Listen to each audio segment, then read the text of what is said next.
that kind of Oh, science? we get fun science here, real science. I'll have to tell you, we'll get on here. Hold on, let me get us going. You are listening to UPRN, United Public Radio Network, coming to you live on 105.3 right up to 107.7 FM from the beautiful city of New Orleans. UPRNtalkradio.com.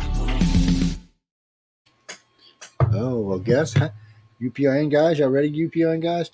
You know, I like to do this now. I know I'm not supposed to do it this way, and my manager's going to get furious with me. The next little clip coming up, yes, we're going to introduce the clips on it, because these clips you hear are going to be with us for a while. The next ones you hear after this aren't. This is for Writers of the Future. Where's lovely book? Oh, there it is right here. Look at that. Look at that. I actually have a copy handy. Looky. That is what this next ad is for this book. It's also for several other books, but it's really mainly for this one right here. And since we have a lovely mixed audience tonight, we will use this commercial right here in a lovely British voice. Looking for stories that are fresh and new? Dark fantasy, humor, space exploration, time travel, cyberpunk, alternate history, and more. They're in the L. Ron Hubbard Presents Writers of the Future anthology from 24 award-winning authors and illustrators, plus art and writing tips and bonus stories. L. Ron Hubbard Presents Writers of the Future. Buy your copy at galaxypress.com, Amazon, or wherever books are sold. All right, everybody. It's time for you to get out and nominate your favorite podcasts. There's an amazing show I want you to consider for the People's Choice Podcast Awards. The Outer Realm in the category of Best Female Hosted Podcast. The Outer Realm is a very popular show hosted by Michelle DeRoche and Amelia Pisano, which boasts millions of listeners each week who are well known for and have been complimented on their very laid-back, roundtable style of interviewing. Together, this dynamic duo brings you the best of the best with guests from around the world who are well-versed within their respective fields of ufology, paranormal, esoteric, and other areas of high strangeness, and more. So go to podcastawards.com to nominate The Outer Realm in the category Best Female Hosted Podcast. That's podcastawards.com, and please take a moment and do it now. All right, everybody, it's time for you to get out and nominate your favorite podcast. Yes, it is that time of year again. There's a show I want you to consider for the People's Choice Podcast Awards. UFO Undercover in the category of entertainment. UFO Undercover brings you some of the most revealing and current research that is being done with respect to alien abductions and contact. Host Joe Montaldo has been an abduction researcher for over 35 years and is uniquely qualified to bring you live interviews with some of the most well-known researchers in ufology. Go to podcastawards.com to nominate UFO Undercover in the category of entertainment. That's podcastawards.com, and please take a moment and get out and vote now. It's time for you to get out and nominate your favorite podcasts. There's an amazing show I want you to consider for the People's Choice Podcast Awards. Writers and Illustrators of the Future podcast in 3 categories: education, storyteller drama, and art.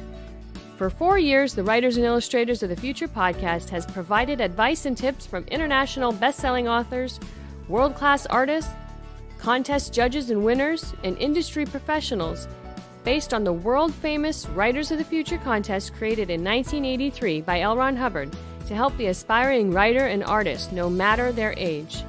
It is dedicated to the future of storytelling and art by showing that it is never too late to start, and those who make it are those who never give up. Go to podcastawards.com to nominate the Writers and Illustrators of the Future podcast in any or all of the 3 categories: education, storyteller drama, and art. That's podcastawards.com, and please take a moment and go out and vote now. Hey there. It's time for you to get out and nominate your favorite podcasts.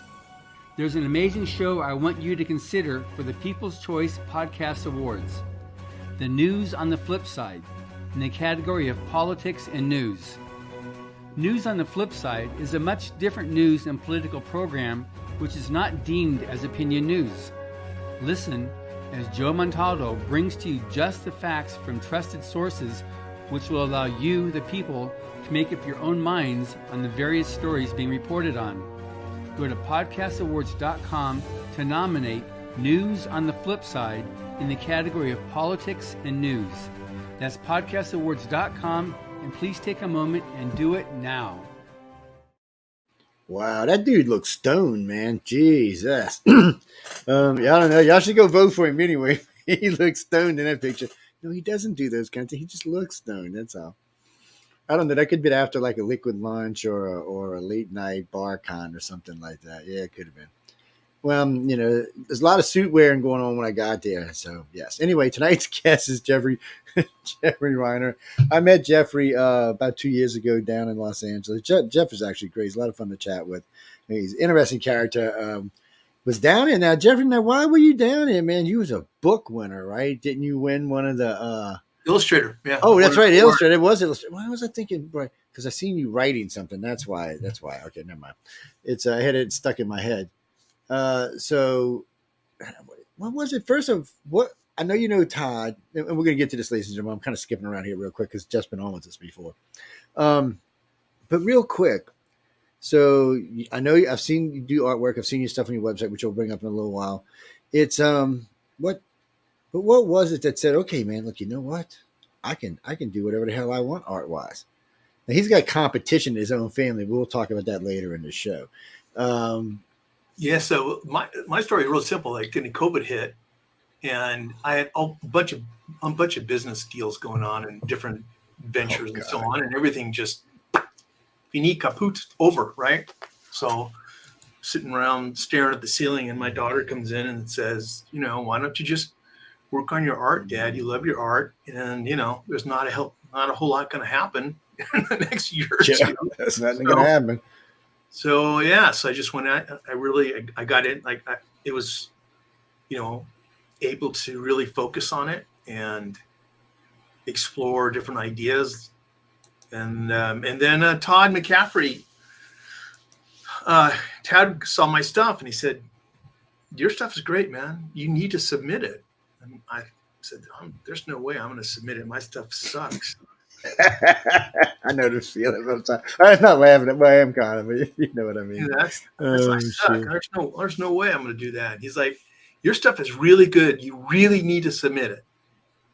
And he said it enough times. I just said basically, well, if you feel that strongly about it, fuck it, I'll do it. Yeah, and then I won. Mm-hmm. Yeah. I know, well, first off, I mean, so there's some pretty serious artists we're talking about that he has to. The judges were some pretty serious artists, and I know most of the illustrators I'm quite friendly with nowadays. So it's kind of strange, but for you, I mean, you go down there because you're a little older, so you can feel you can be a little bit more secure of what you are. These younger guys sometimes are a little insecure. I'm not hating on you young guys. I like you, but sometimes you're a little bit more insecure. Jeff's been through life, so he kind of understands the way it works a little bit. At least once or twice. Yes, so sometimes no, I'm not, not really. I'm not picking on y'all. It's just when you get a little bit older, you see things a little bit different. It's just how it is. You'll understand one day. You little baby Z Jennings will be oldies too. So you'll get there. We'll be long gone, man. We'll be long gone. Yes, we'll be living on Mars somewhere like that. Elon will have taken us off and given us the shot and rejuvenated us and stuff. Yes, no, actually, that's it's been out now, 4 stories on it now. So they found a way to stop the telomeres from aging anymore, from shrinking anymore. So they can actually stop aging now. And they've done it in 5 different kind of animals now. So I don't, somebody said, would you take it? I don't know, maybe not. I don't know. Nobody wants to die, but it doesn't make you immortal. It just stops aging. So you won't get any older than you are, but other things can kill you. Let's just be honest about it. So it's not like it makes you immortal. And then, yes, I heard the one from the U.S. government about it can de-age you 20 years, but it would be extremely painful. Maybe. And so if we do that, are we going to stop like having sex by the billions on the planet? I mean, start having babies by the billions? Because, I mean, come on, if y'all stop aging and people are living to be 3, 4, 5, 6, 7, 800 years old, you're going to have to stop having babies. Let's be honest about it. Oh, yeah. Yes. No. This is that's going to be family. Oh, well, I got 800 kids and 2,800 grandbabies and 15,000 great grandbabies. No, I don't think that's going to work. So I don't know. But it is good news, and it is fun to talk about, and we do see it coming on. Well, no, definitely going to be talking about AI in a little bit. Well, there's lots of AIs these days. There's like the ones, that change your faces and make it into things. Yes, I got one posted of us. I had one of the lights. It's not out here, but I had one of the lightsabers the other day. So I popped it on, did a quick, thing. It's on TikTok somewhere. I have no idea it's on TikTok. Yeah, just type in. I think it's UFO Paranormal Radio on TikTok. Somehow we ended up with 3 TikTok pages. Don't ask. Don't ask. So no, it's a good question. So Carly wants to know: Do you use that crazy TikTok for anything? Why y'all on that tonight, aren't you? I'm going to stay out of that. But Jeff, do you use it for anything? Do you ever go on there? You scared them Chinese going to get you? I know, man. Did you watch the Senate hearing? I tell you what, that was frightening. That was frightening. 150 million people a day. 150 million people a day use it, and I mean, the Senate hearing was It was just frightening. It's outrageous. It's crazy, and that's just in this country. That's not worldwide. That's just here. Oh no, people! TikTok is everywhere. Yeah, that's just in here. He's talking about. He's not talking about anywhere else. Oh, you'd be surprised how many people in China use TikTok.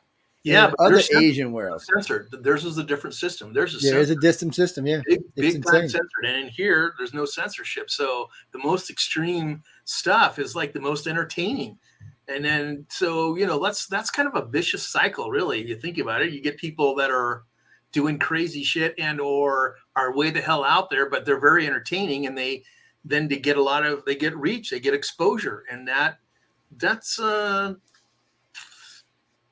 don't know, man. I don't know. I'm not going to go off the rails on that. But boy, that's a slippery slope. Really. No, it is. Well, I was listening to one of the gaming companies the other day talking about give them 5 years, maybe 10 years, and you won't know if the person on TikTok is actually real or not. No, so it's happening now. Look, they got if you go now, there's virtual influencers on Instagram. Oh yeah, I heard about that. Yeah, I heard about that. No, the virtual influencers to TikTok are right around the corner. It's right around the corner.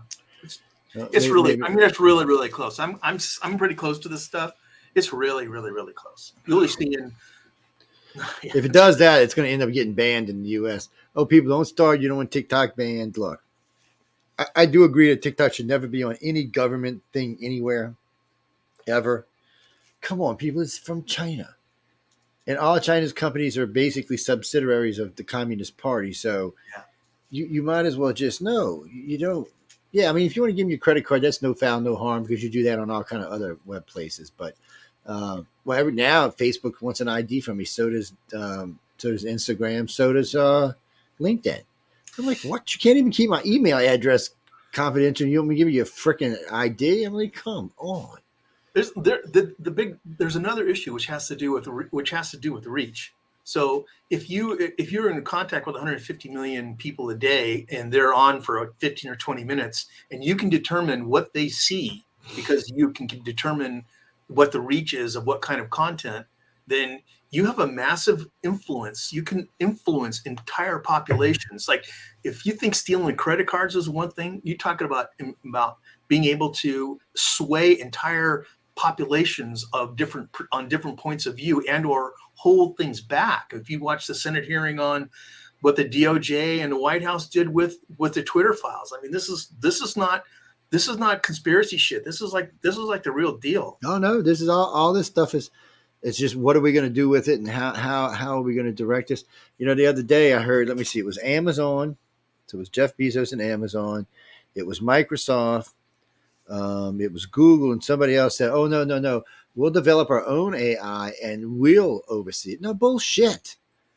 We don't want y'all overseeing anything. Like I just said, you can't even keep my damn credit card safe, or my damn email safe. I mean, come on, no. We have to have oversight over these companies if they're going to have AI. Freaking the first question Google ever was asked said, "Well, the only way to make the world better is to get rid of the humans." I mean, yeah, I think we need oversight. That was. Well, no, Jimmy, it was an ignorant question. How can you save the world and make the world better? The AI simply answered, get rid of humans, which is the truth. If you want to save the planet, get rid of humans. He didn't ask, how can you save mankind? That was not the question he asked. But you see how easily the damn AI slipped that. And then we got the 3 accidents with the AIs where they told their handlers, the handler wanted them to do the mission a certain way. And the AI said, screw you, went and killed the handler and went and finished the mission. No. It was simulated. It didn't kill a real hamburger. No. I'm sorry. No, but it was simulated. But it just tells you already where we're at with this stuff. So I mean, here's the deal. The deal with the regulation is it's just not. It's not that. As soon as like you initially think, absolutely, we need to have regulation because we don't. We want to make sure it's not biased. And yes, so I as agree. people are going to look at it, are going to ask it questions. It's going to be smarter than just about most everyone, and people are going to go, well, I guess that's true, But if it has a built-in bias toward, liberal or non-liberal or whatever the hell it might be, then they. But the issue is once it flips into the political realm, then it's all hell breaks loose because now what you're saying by definition is that you need to be able to have some level of censorship or some level of control. If you put in some level of control into the AI companies, then now you're opening up the door. You're opening up the door to certain kinds of people that want to put a lot more in, like a lot more controls. It's not, you know what I'm saying? That you crack the door open and say, yeah, we need controls, but then there are the extremists that'll say we need reach way down into controls. Government needs to be able to. It's going to be a hard medium to find what's acceptable because we want the AI to grow and we want it to be useful for us, but we don't want it to be dangerous for us. And we want it to be, and as you can see, and as we're going to be talking about some other stuff later in the show, AI is useful in a lot of ways, people, these days. I mean, it's everywhere. It's and you might as well get used to it. It's already seeping into everybody's life, and they don't even know it.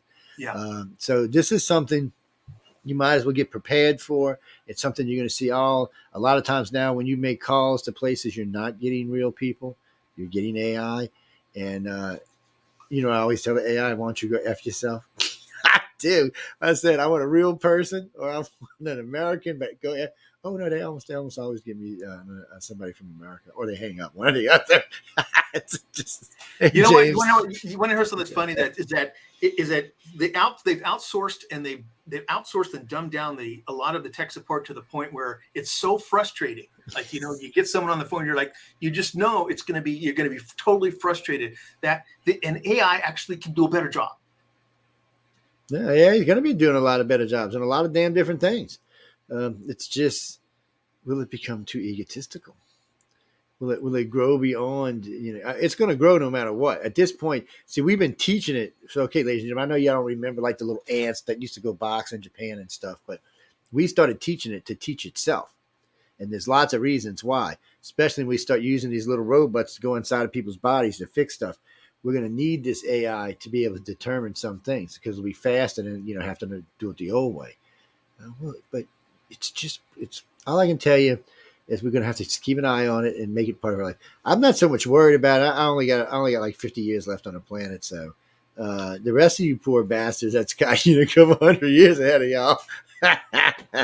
I'm just, and the other thing is that we're, somehow we take on this moral leadership role of regulating and making sure it doesn't get out of control. And somehow, we just think we're in our own little bubble because I guarantee you there's no one else on the planet. That there are certain governments on the planet that are not going to play by the same rules. They're going to go after this with vicious, and China, for example, they're going to go after this, but they're not going to put any regulations on it.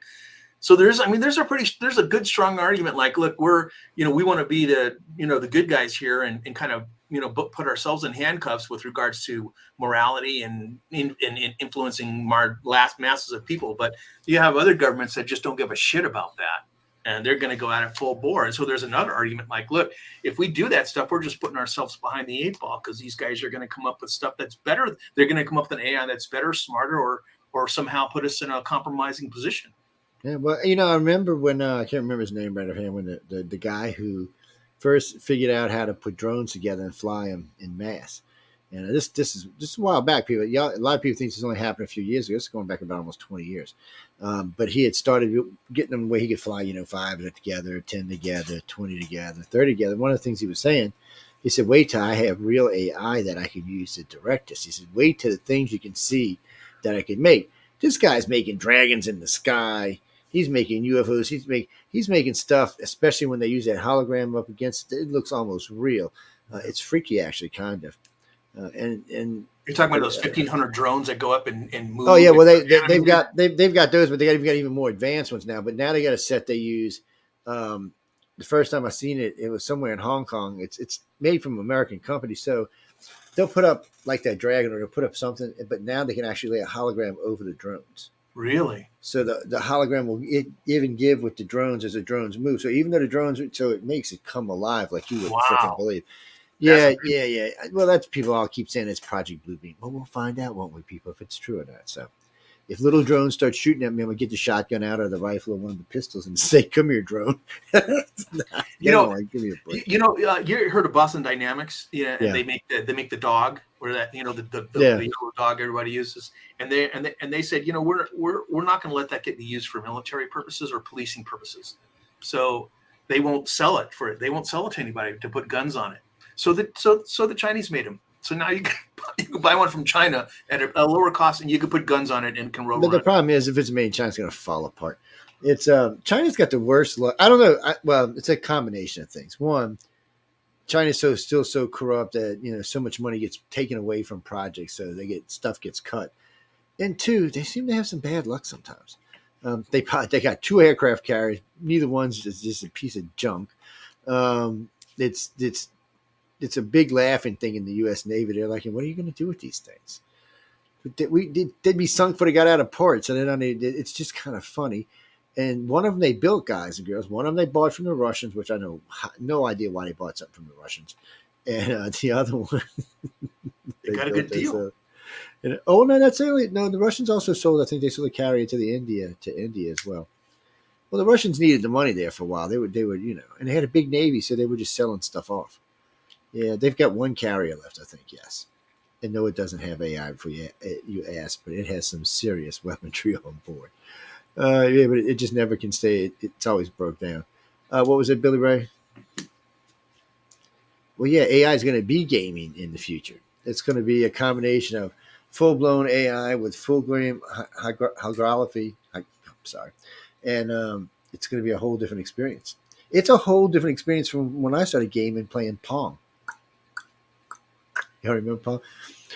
You want to know the very first video game I ever played was in DOS. It was a monkey game where it had a little ape that ran up and down and it had a banana in it. It was in DOS. It's the only place. And I know a lot of y'all don't know what the hell DOS is, but for the people out there that know what DOS is, you know what I'm talking about. And then after that, I got a Commodore 64, and I had all kind of interesting stuff. And today it's, the only thing I noticed today is gaming, the overall game itself hasn't changed. The video's great. The game, the illustrations are fabulous. The audio's great. Man, the overall gameplay is still kind of just a video game. This is going to revolutionize that. Man, Jeff, that's what you ought to do. You ought to get some company to come out to Vegas, man, and start changing the way people do their video games. Because I've heard both Sony and Microsoft talk about this, but I have not seen anybody really take the challenge. I mean, they got the big headgear you can wear and all and be like running into shit in your house and stuff, but there's better ways of doing this. And I'm just thinking, if you had something that was controlling the experience at a faster pace, or could even, after you've played a couple of times, really anticipate what you're going to be doing, it'd make for a much funner game. More frustrating too. I can tell you that without a doubt, it may be coming from I'm sure having a smart AI player or an adaptive system is, if it's not, it's already, someone's already got it and they're going to bring it out pretty quick. Right. But what's coming up is basically the tool set to be able to, for a storyteller, to be able to turn their work into a graphic novel, turn their work into games, turn their work into trailers. The trailer now they're out. The text to video is, in the last 8 weeks, is just it's mind-boggling. It's mind-boggling how good the text to video is. Like it looks. It's trailer quality. So you're not going to. It's not going to take that much longer before, if someone takes a series of clips and puts them together and you start being able to make your own movie out of your own story. That's just not that far away. Like the technology's there to do it in a crude way now, even though it looks amazing. So it's not that far away. So there's a reasonable shot that in a short period of time, you'll be able to you'll come up with an idea and you'll put it into the machine, and the machine will come up with different ideas and take you as a character, put it in there and turn it into a movie. Not that far away. I know. I'm just, I was talking with one of my science geeky friends the other day. Every now and then we just geek out. We have a show called Science and Beyond, so sometimes we just geek out in science. And I've had some pretty big scientists on the show over the years, but it's there's a lot of hesitation to all of this for some reason. I understand for people who are authors and people who are illustrators, I can understand their hesitation. But there's other hesitation I really just doesn't quite feel right. I know it's the next new thing, so we hesitate a little bit before all things. But this feels a little different. This feels like, because I was talking with some Z-Genners the other day, and they're like, man, all these movies, remember y'all, and I love this. We were doing this little thing, these little Z-Genners, you damn baby boomers, and you actually just got to remember all those movies you made about AIs. Remember, AI took over the world every time and killed everybody. I'm thinking, that's true. It is true. But I don't think we're going to give the nuclear codes to AI. I just don't think that's one of the things. I think that what comes out of it now is all the headlines about it reducing the workforce, and that scares. Yeah, that's well, we talked about that. Yeah, we talked about that because truly sooner or later, and we're moving in this direction. You're just going to have people that are just going to sit at home and do what? Watch TV, play video, go out to the park maybe if you're really lucky. I mean, what are y'all going to do for life? And to me, it's not. It's displacing people now. It's displacing people now. You don't. You really don't need a copywriter anymore, and you really you don't need someone to write your content for you. So bloggers and content creators and you can then take. So you don't need those people anymore. All you need is a subject or a couple of reference sites, and you direct the AI to do it, and it writes it for you. So. That's like a right now happening change. You're going to increase. If someone was really focusing on that, you could crank out. You create 100 fucking articles a day. It's not, and they're all good. Believe me, they're good at, and not that they shouldn't. I'm not advocating people losing their jobs. I'm just saying that there is displacement now, like really a big time displacement that. With regards to that particular industry, and so people get scared. It's scary. Like they're gonna, machines are gonna come and take my job away. Well, that too, and there's going to be so much more material now. It's going to be hard for anybody to get anything to see anywhere. Yeah, that's true. That's a really good point. There's going to be so much content. It's going to be even more noisy, which means if you have audience, you're even more valuable. Janine, what are you talking about? Oh, no. Writers of the Future doesn't allow any AI stuff at all. No. But here's the deal on Writers of the Future, and I talked with John. There's at a certain point in time, you can't tell. And also you can use an AI tool to assist you in writing. Yes. Like there's a thing called pseudo writer, which it'll help you brainstorm and come up with all kinds of stuff to add to your story. Not that you didn't have the original story, not that you didn't outline the original story, but as far as embellishing characters, embellishing scenes, just being a proactive contributor to the right story writing, that's here right now. There's no way, as a practical matter, to be able to sift through what's written and not written to know if AI played a part in it. There's just no way.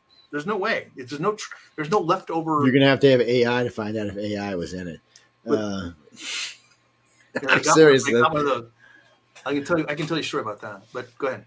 No, well, I'm just thinking somebody we were talking about a couple of days ago, and somebody's like, we'll have to have AI to find out if AI was in it. Well, guys, there's some things like for artists, there's usually going to be a progression in their art, so that's not going to be as easy. They'll be able, so places that aren't going to allow AI art, they'll have a little bit easier time with it. But a book, that's not necessarily true.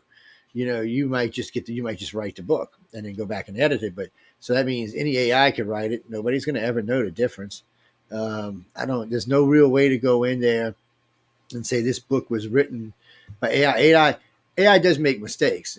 Oh, no, don't get me wrong. We've seen it do some stupid stuff in some books, and we've seen it do some dumb pictures, but for the most part, it doesn't. And the more materials, good.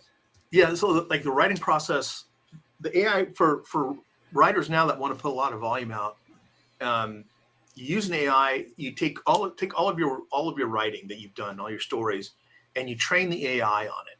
So now the AI writes in your style. It replicates your style. And so when you want to write a book, you just outline every chapter. You outline what happens in every chapter, and then feed it in, and then ask the AI to write it in your voice, and it will. So your output can be you can increase your output like massively increase your output because you don't need a copy editor. You know. Yeah, no, you don't really need a copy editor. That's shit. Then you're fucking done. Like, I'm done. Okay, right on. He's right. You're not going to need a copy. You're not going to need a lot of things, really.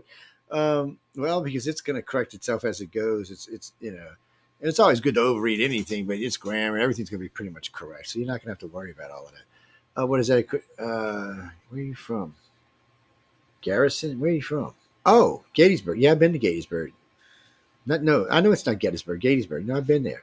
I gave some lectures down there at one of the X conferences. Yeah, actually, at two of the X conferences. Mm-hmm. Yeah. So what you got? So what program you using? So okay, all right. You don't have to tell me the name of it. That's cool. There's lots of them out there now. A couple of years, a year ago, it was like one, or maybe 2 years ago, it was like one. So what's your story? How much? Oh, that's pretty good, girl. So she was playing with this thing, trying to get it right. And she said, it just didn't feel right. And she said, I know it's going to be all the information or the way I'm putting the information in. So she sat down, straightened out the information, added a few more things in that she thought would be relevant. It put out 550 page book. Well, that's a novel. That's not a damn book. That's more than a novel. Yeah, no, it's anyway. So wait, how did you get it to write? Because usually when I see it write, it's like 200 pages. Sometimes I don't even see that. Sometimes I see 25 pages. I guess it's dependent on how did you get it to go that far? I've never heard anybody getting one to go that far. That's all. I'm curious. So wait, you just kept feeding it? Chapter. Is it like the dragon? You just kept feeding the damn thing? Look. I'm ignorant when it comes to this. Why bring Jeff on? Jeff knows far more about this than I do. Well, I know a lot about AI, but not this. So anyway, what's the moral of this story, please? I'm just curious to what the moral of the story is. Really? Well, praise you, baby. You know that she made $35,000 in sales in the book so far. Wow, that's amazing. Congratulations. She said the only thing is she's pretty sure it's not copyrightable. It's your book. You can say you put it out. So you got to remember something about copyright. Copyright's a great thing, but you don't always necessarily have it. If you can show from start, if you can show how it started, where it is, and how it came to be, and how it came out of your creation, you pretty much prove copyright. So, yes, it's weird. I'm sorry, guys. Some things you're not going to be able to copyright. Don't worry. They'll get to where they'll have copyrighted AI. I heard Google. There's the pragmatic piece to this, right? Someone says, if she sells all her books, then someone comes up and picks up the rights and they want to make a movie out of it and so on. There's like very little motivation to reveal how it was done because all it does is compromise your ability to make money. So why the hell? Like there seems to be a pretty good argument, at least at my end of the world, that everybody's using it. No one wants to talk about it. And that's you know what? Unfortunately, that is probably true. Yeah, I think so. Yeah. Oh, Jimmy, you can't expect all humans to just be honest. I'm sorry. I wish we lived in that Star Trek world you're thinking about. We don't. I don't see. It's difficult for me because as knowing so many authors and knowing so many illustrators, I want to make sure that they keep making money. But I also want to see fresh new material being entered because at my age, I have noticed that most stuff is just repeats of repeats of repeats. Just remade, but we'll change the name. We'll change it. But it's not. It's really just. I haven't seen anything original, and I couldn't even freaking tell you. Avatar. The first Avatar was good, but it still wasn't original. It's still just a base story. I'll leave it at that. I mean, the stories you watch, and especially when you get into like DC and Marvel, these are stories that you have probably seen one way or another served up 100 times. Hey, I think here's a positive way of looking at it. If you have all these systems that can just crank out stories like taking formats like the hero's journey, right, or some standard format of writing, then you're going to have a lot of very vanilla stuff, and then you're going to come, and then someone that really has a crazy visionary idea, who really is exceptional, and may use AI to help, or may not, may use AI to help, or may use AI to edit, but still the fundamentals of the story have to come from the creative. So the value of the creative is going to increase.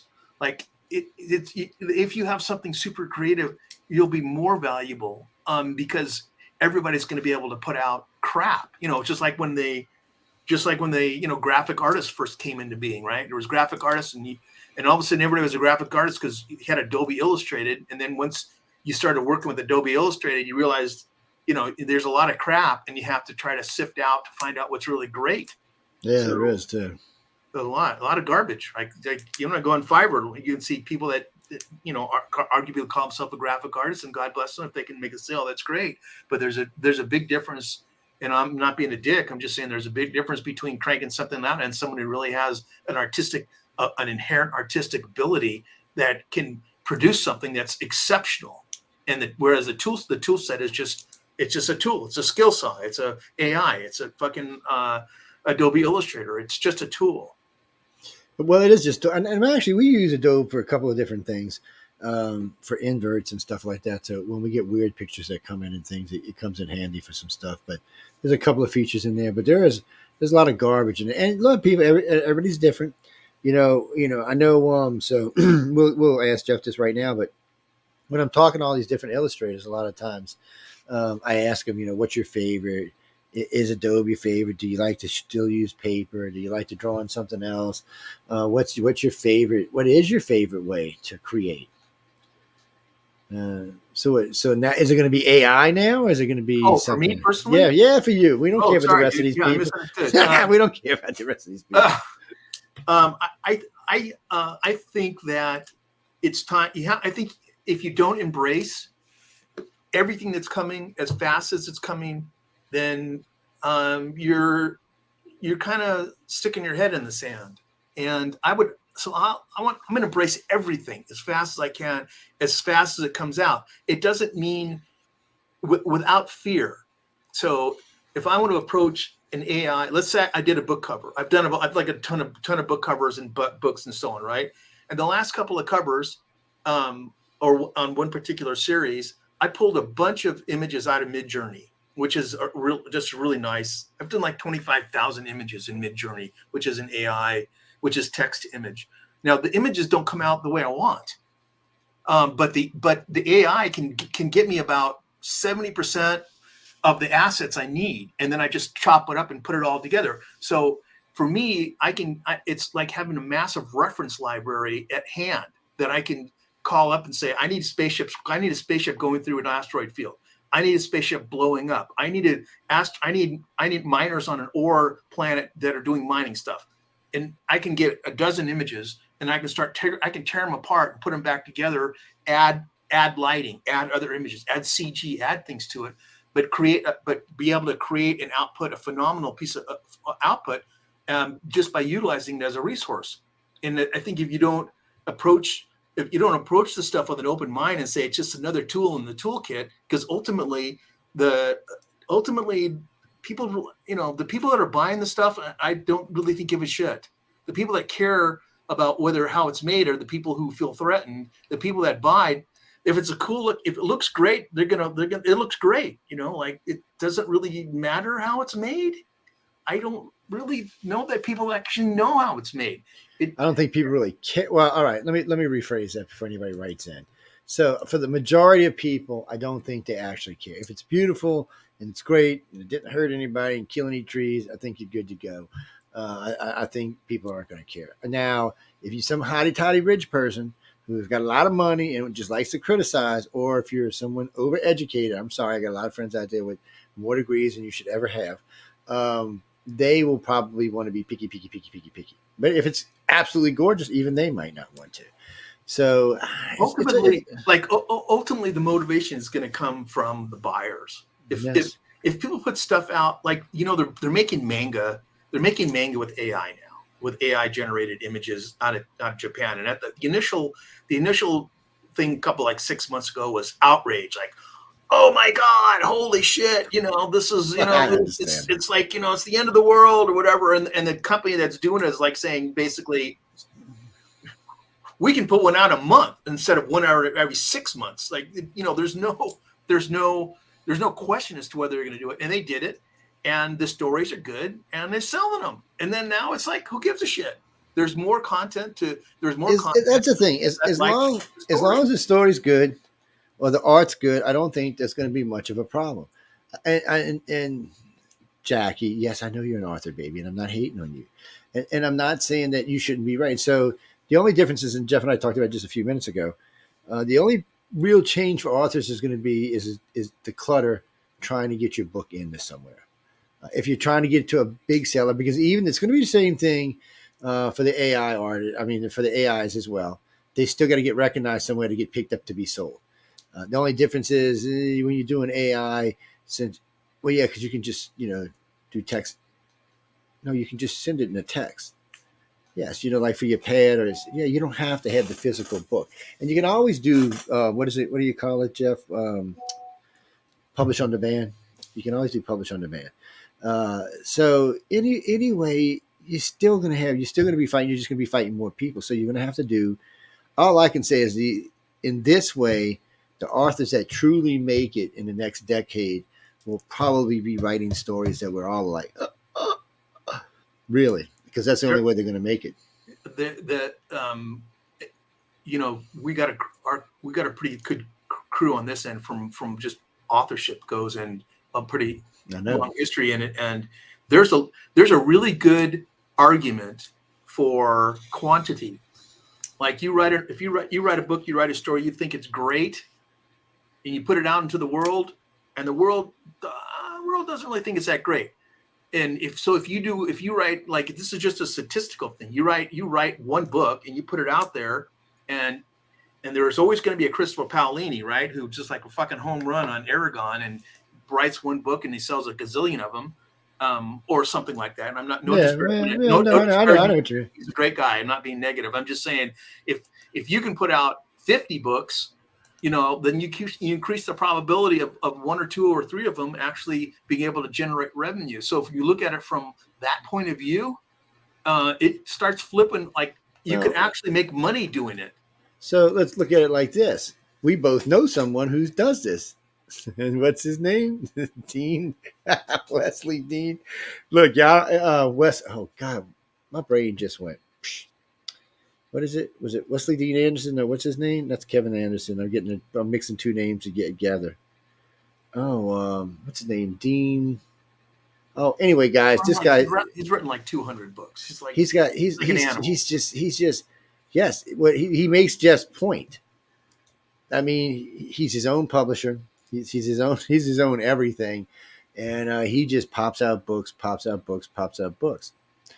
Well, the thing with a book is you never know which one's going to be the one that just takes off and becomes a movie. You just don't know. No, nobody knows. You know, what's her face? J.K. didn't know that she was going to have an empire from writing a book. I mean, who frick knows that? It's like DC, it's or Marvel. You know, you know things are going to probably have fun and people are going to enjoy them, but you don't know to the extent. The other thing, Joe, is that it's evergreen. So, like, there was people that were writing vampire books, and at the time, everybody said, you know, no vampires, you know, before Twilight, no vampire books, whatever.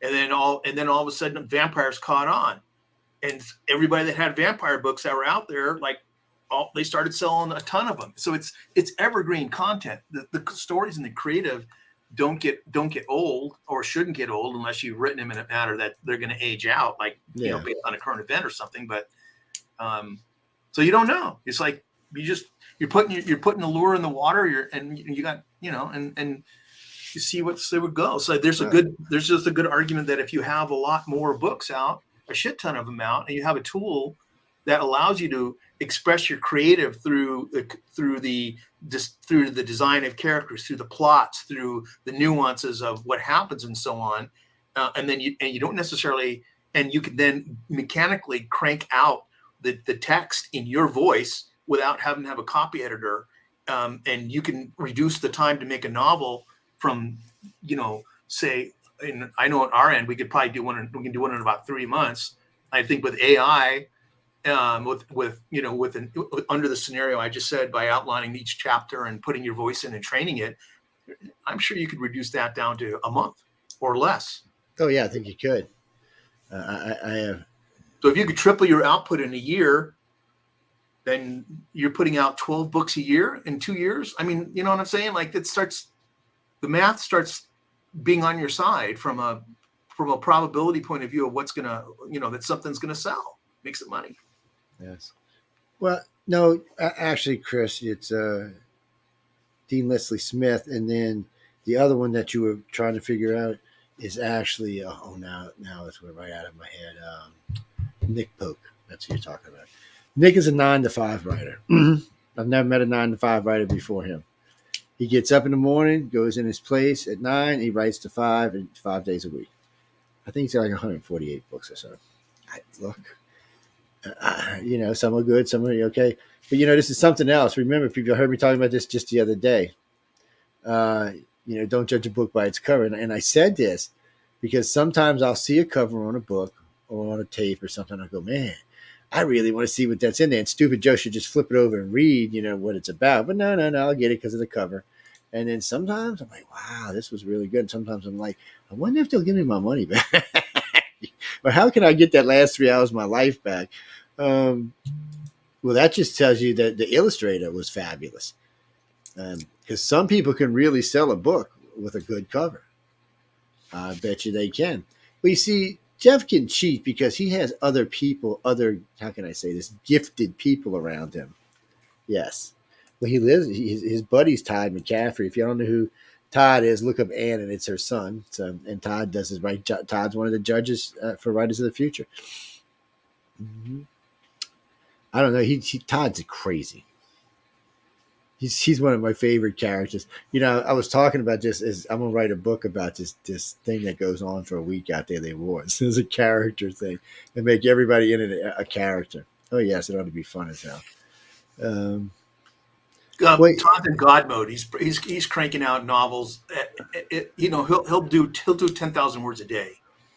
I just I don't. It's funny you said that because when I was in LA twice, I managed to pop out one night 12,500 and one about 11,000. And so somebody said you're channeling Elron. I said no, because there it's motivated for me. Here it's not. I have no will or no want to write anything. And the AI may be a good thing for me because people bitch all the time I should put out a book. No, Jeff's in Vegas. Yes. He's a professional gambler. Yes, he makes about $2 million a year. He's single. He has children. Yes. Mm-hmm. Very gifted children at that. Very protective of their daddy, by the way. He's got friends, yes. But he would prefer a woman that could support him. It would be nicer. Yes. In style now, he expects to be in certain style. I'm just telling you, ladies, I've seen a couple of little comments go by. So I'm just helping y'all out. Mm-hmm. I'm telling you, them youngins are protective of their dad. They're just warning y'all ahead of time. Mm-hmm. Anyway. Well, maybe you'll catch him in Vegas one day. Maybe he'll be out there walking the strip. Y'all are insane. These people in Messenger are insane. Okay, I'm sorry. We got carried away. Louis? What are you up to? Louise, I apologize. Okay, I seen big letters go across there after that. What do you got for us? So what you two are saying is I can become a professional illustrator or a professional writer without any experience at all. Well, I don't know, Jeff. You can feel that one. I'm not touching that. No. Look, the general rule of thumb on all AI stuff is, it's garbage in, garbage out. Mm. You put garbage in, you're going to get garbage out. You put in something great, and you can get something great out. So anybody can make images, and anybody can ask an AI to make a story. But if it's GIGO, garbage in, garbage out. You put in garbage, you're going to get out garbage. It's not going to make you something you're not. Yes, I wish I was on the other computer. A friend of mine, it's on my Facebook page. People, you can go look at it. It's a picture of a dingo fighting a kangaroo. It's posted up there. Y'all can go see it. It's what he asked. He asked a picture, and he got a 5-legged cyclops. Wait, no, the dingo was 5-legged, and the kangaroo was a cyclops or something like that. It's posted on my Facebook page. It's retarded. So yeah, it's all on how you put it. I would show y'all a picture that Jeff made for me last summer. For some reason, SoundCloud won't let me. Not SoundCloud. StreamYard won't let me bring it into the stream with us. Not sure what that's about. It's like you're not on the slides. You're not coming in. What's that, Rachel?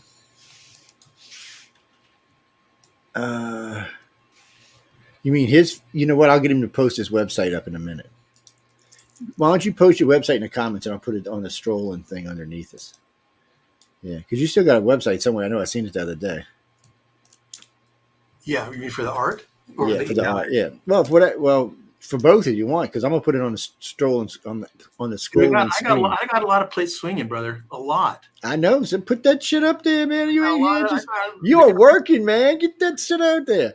People are gonna be like, Sandra, this is a late night show, and it is not children rated. It says clearly on the thing, this is not for children's show. Or whatever, whoever's on here with us, it's not. Oh, look, he got it up there. Look.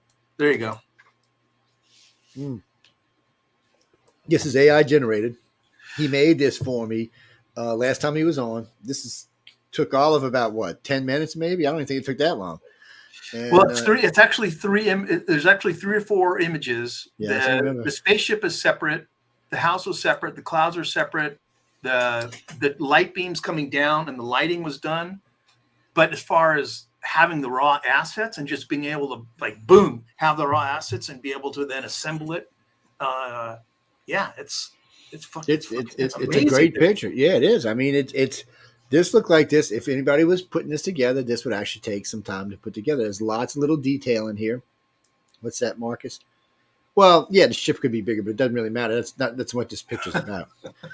Anything can be bigger. Okay, man. I know y'all gotta complain sometimes, but it's a great picture. This was not done by a human hand. This was done by AI. And when you look at it, and the AI has actually got more advanced since this. Oh, way more. That's what I'm saying. So, but look, I mean, look at the lighting. Those first 3 windows you see lights in at different levels. You see there's just a lot of detail all over this. You see stuff on the boards. I mean, you can see the way the sideboard is done. You can see the 3 chimneys clearly. I mean, it's just a lot of detail in it. There's a car pulling up. What's that, Chris? You mean is the car lights on, or is it just a reflection of the spaceship in the car? Well, I don't know. I guess it could be either one. I'm not there, and I don't plan on being there either. So I'm just telling you ahead of time. No, Jeff can go visit. I mean, that's fine. Yeah, Jeff likes some kind of crazy people.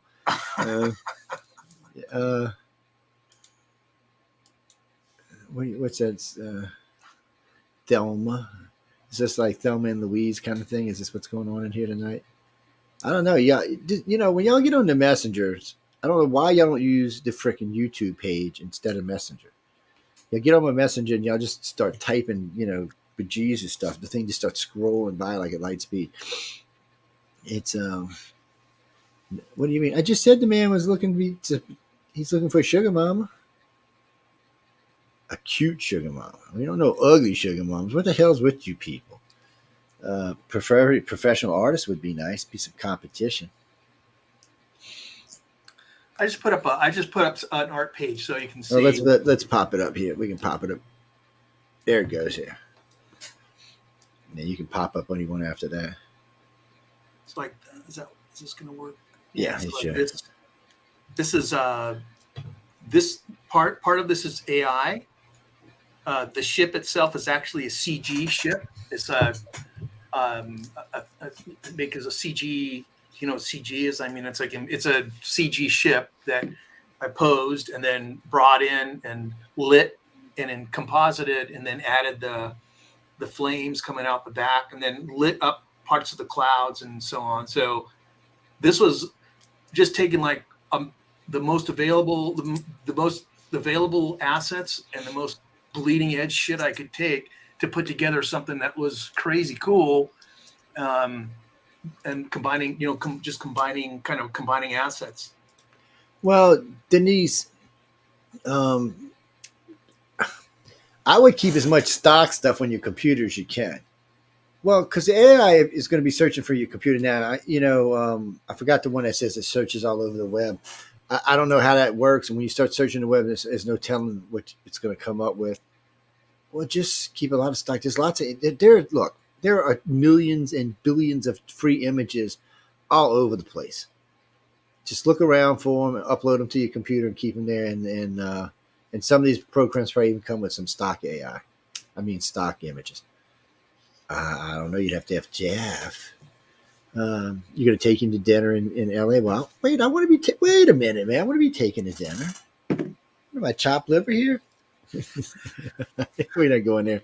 Yeah, no, you're going to get a lot of haters on. A lot of haters are going to come up, like, are going to look at some of these images. Like, for example, this image, the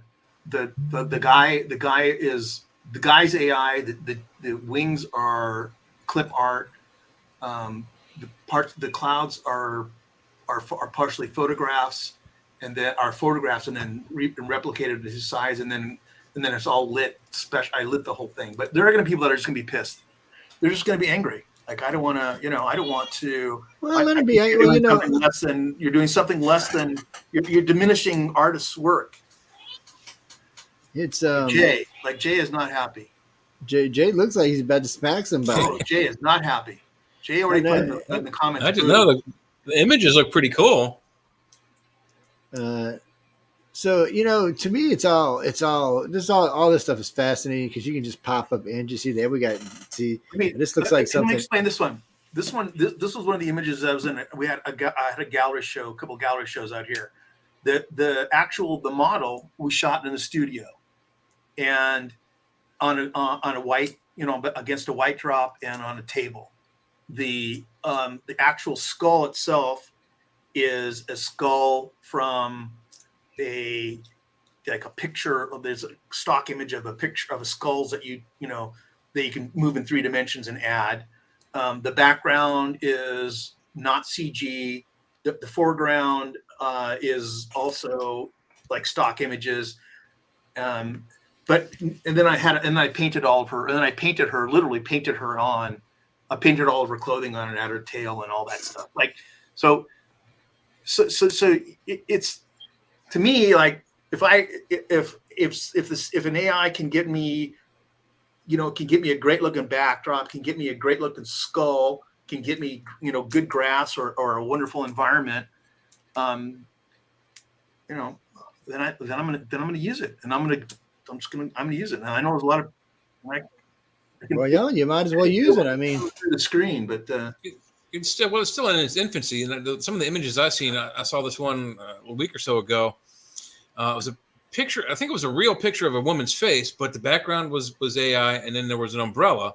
But the umbrella, the handle went through her face and then out under her chin. It was really weird, but it's getting there. No, it's there, dude. Oh yeah, it's there. Take a look at this. This is Wow. image. The background. This is actually, the background is AI. Each of these characters was generated through AI as separate characters in a character study, like a 3D character study. And then I pulled them out, positioned them inside, lit it, added the shadows, added the fog, and just, the overall lighting and so on. But from a raw character, but the actual, and then I did a little bit of painting. I had a little bit of painting on it, but not like massive painting. Didn't have to massively paint this, and I could, and and that's a pretty good example. Here's another one. The girl with the girl and the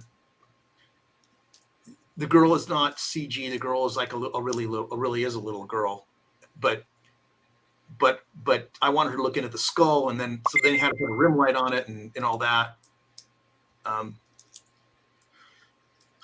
Yeah. So there are or movie poster kinds of things where you're going to composite, like this is a bunch of different composites put together in that particular character in the dark robe. I do a and so on, but I mean, it looks pretty cool. It does. No, see, that's the thing. And now you see, ladies and gentlemen, this proves something to y'all. When you listen to Jeff speak here, you still need an illustrator. So the AI is doing a lot of stuff here, but there are little things that the boss man here is still adding or moving or setting in particular ways. So look, see, there's still hope for you people out there for jobs. Yeah, I think that, like, my point was that if you can embrace the tools, that it enhances your ability and it provides you new ways of doing things, provides you new opportunities. Like take graphic novel. Let me show you this.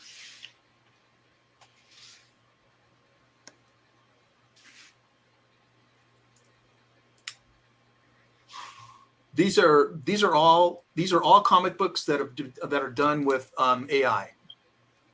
There's about 60 of them here. Damn. And I'll show you some of the interiors on them. And these are all people that are good. They're storytellers. They're writers. And all of a sudden they have the ability to take the world that was in their head already, this universe that was in their head, and start getting it out and looking at it. And, some of the books are better than others. Some of them have better art than others. But the point is that it enables them to be able to create something they couldn't create before and visualize their world in a new way. And they are really super excited about it because it's something that, it was beyond the ability for them to do mechanically, technically, and also from a cost point of view. And now I'll bring up a couple for you to show to see what the insides look like here in a second. So if you're a storyteller already, and it's inside your head, because if you're writing it, it's in your head. It's pretty damn cool to be able to start putting images around it and illustrations around it, and it helps you envision the world. And I think it's a really good argument to be made with regards to a collaborative piece. Like sometimes, I know people that are working with AI, text to image, and they're putting all kinds of different ideas in. The AI is coming up with all kinds of crazy shit. Some of it's good, some of it's garbage, but some of them creates, it's like sparks your imagination. The sparks their imagination. They go, "Oh, that's a cool idea. That's a cool idea. I think I'm going to add that to my story." And if you look back and if you kind of look at some of the way filmmakers do things, a lot of filmmakers take inspiration from the art and add it into the story. So it's just like, why can't more be more? Why is one diminishing one of the something else? So why are people pissed or threatened when this could be something that could help you create more shit, broaden your horizons? But I think you just got to run at it and go at it with vigor and then see what happens. Well, I agree. I mean, it's the only way we're going to find out anyway. And I think this could be good for a lot of people. I said this just a couple of weeks ago talking about this, that I thought because, I think what companies will do is they'll bring in AI software and then they'll bring in illustrators or authors and say, okay, look, you got this tool, let's start producing. And like you said earlier, you can get things out a lot faster. So this could actually help with movies and stuff like this, especially when they need ghostwriting stuff or stuff that just need filler stuff. This could really change the way things. And think about it right now. Right now, this could be putting actors or writers out of business. All the striking going on. Yeah, because they're on strike. They could get out there and start just writing. And if these stories turned out good and people started enjoying them, they would be in a world of hurt. The big question is the AI art and text, is it enough to let it go on its own, or does you still need to have a human being in there to edit it? Because like I said, I saw that one picture. It was a nice picture of this woman, but the umbrella was up here, and the handle went through her skull, and you could see it kind of, but like behind her chin. So does tweaking need to be happening with a human being, or is it not? It's not quite automatic yet. I can show you. I could kind of show you this. I would consider to be like the state of the art. The state of the art is really is right now is Midjourney, and there's a lot of other. There's a couple of others. There's DALL-E. There's Stable Diffusion and so on, and a lot, and it's particularly Stable Diffusion because it's open source. There's a lot of people running at it, and it's coming up with some really killer stuff. But it's also free, and Midjourney you got to pay for it. And I'm not being a dick. I'm just talking, right? So when you have to know what you're looking at. I'll share the screen with you. Here. So this is I'm working on a space novel, and I wanted to and I use this for brainstorming and concepting for worlds.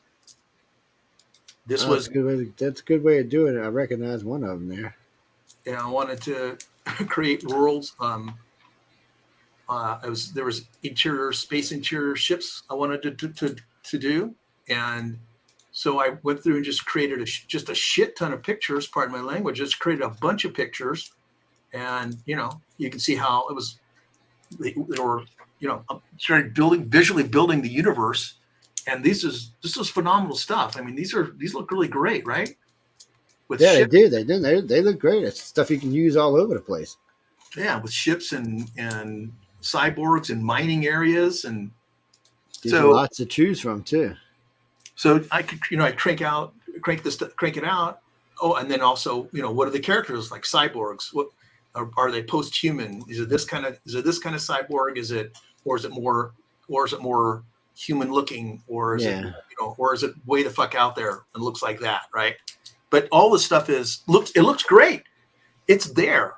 I can tell you can't get consistency. It's very, very difficult to get consistency unless you train models to do it, and that's a different discussion. But as far as just raw brainstorm, come up with cool ideas and stuff, it's phenomenal, just incredible, and it's empowering. Like as a writer, as a creator, to have I have a universe in my head. When I put in there, what kind of cyborg I want it to be, or post-human, or I want it to be, or I want it to have, wires, or I want it to have. I want it to be biomechanical or whatever the hell I want it to be because I know what kind of stuff I want, and then it starts spitting out images. It's really motivating. It's really motivating, and by the way, really fun.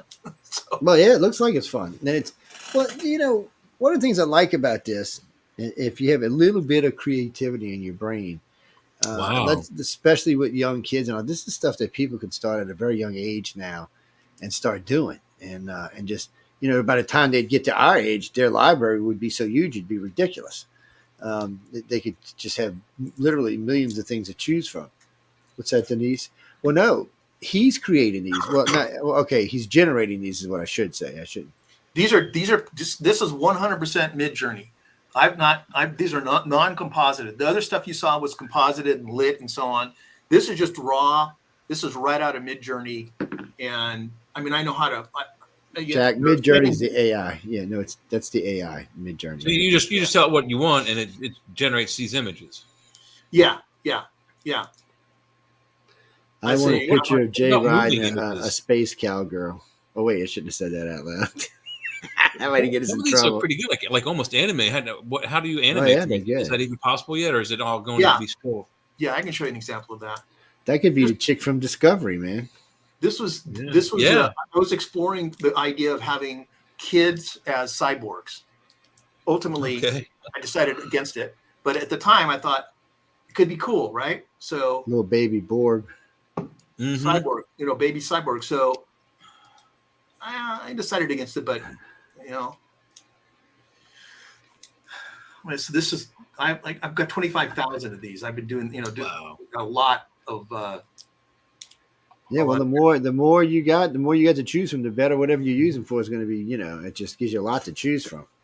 And when you storyboard and you want a lot to choose from, it makes a better story. How long does it take to render one of these? Minutes.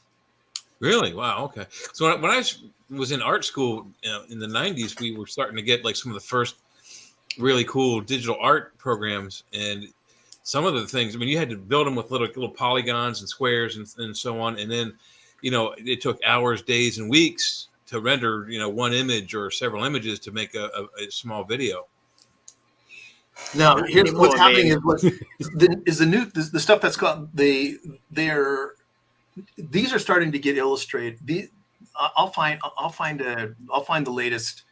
But you take a combination of what's called Midjourney and a Gen 2 video image to video, and all of a sudden you're cinematic. You're moving around. You have people looking and shit happening, and so instead of having to create the CG, like go from go up down to polygons and come back up through come through UV maps and rigging and all that happy shit, you're basically being able to, and this will happen within the next, I don't know, maybe 12 months, if not less, is you'll be able to take like these characters, and you'll get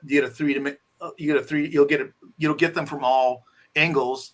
Then that will be interpreted by an AI. It'll be turned into, it'll be rigged, and then it'll be flopped out in motion capture. So anybody walking around outside, there's technology now. If you just walk around outside, it'll switch you out for a robot or a dinosaur or whatever the hell it is. It's just a matter of time before these two are connected, before they can connect this and those two together.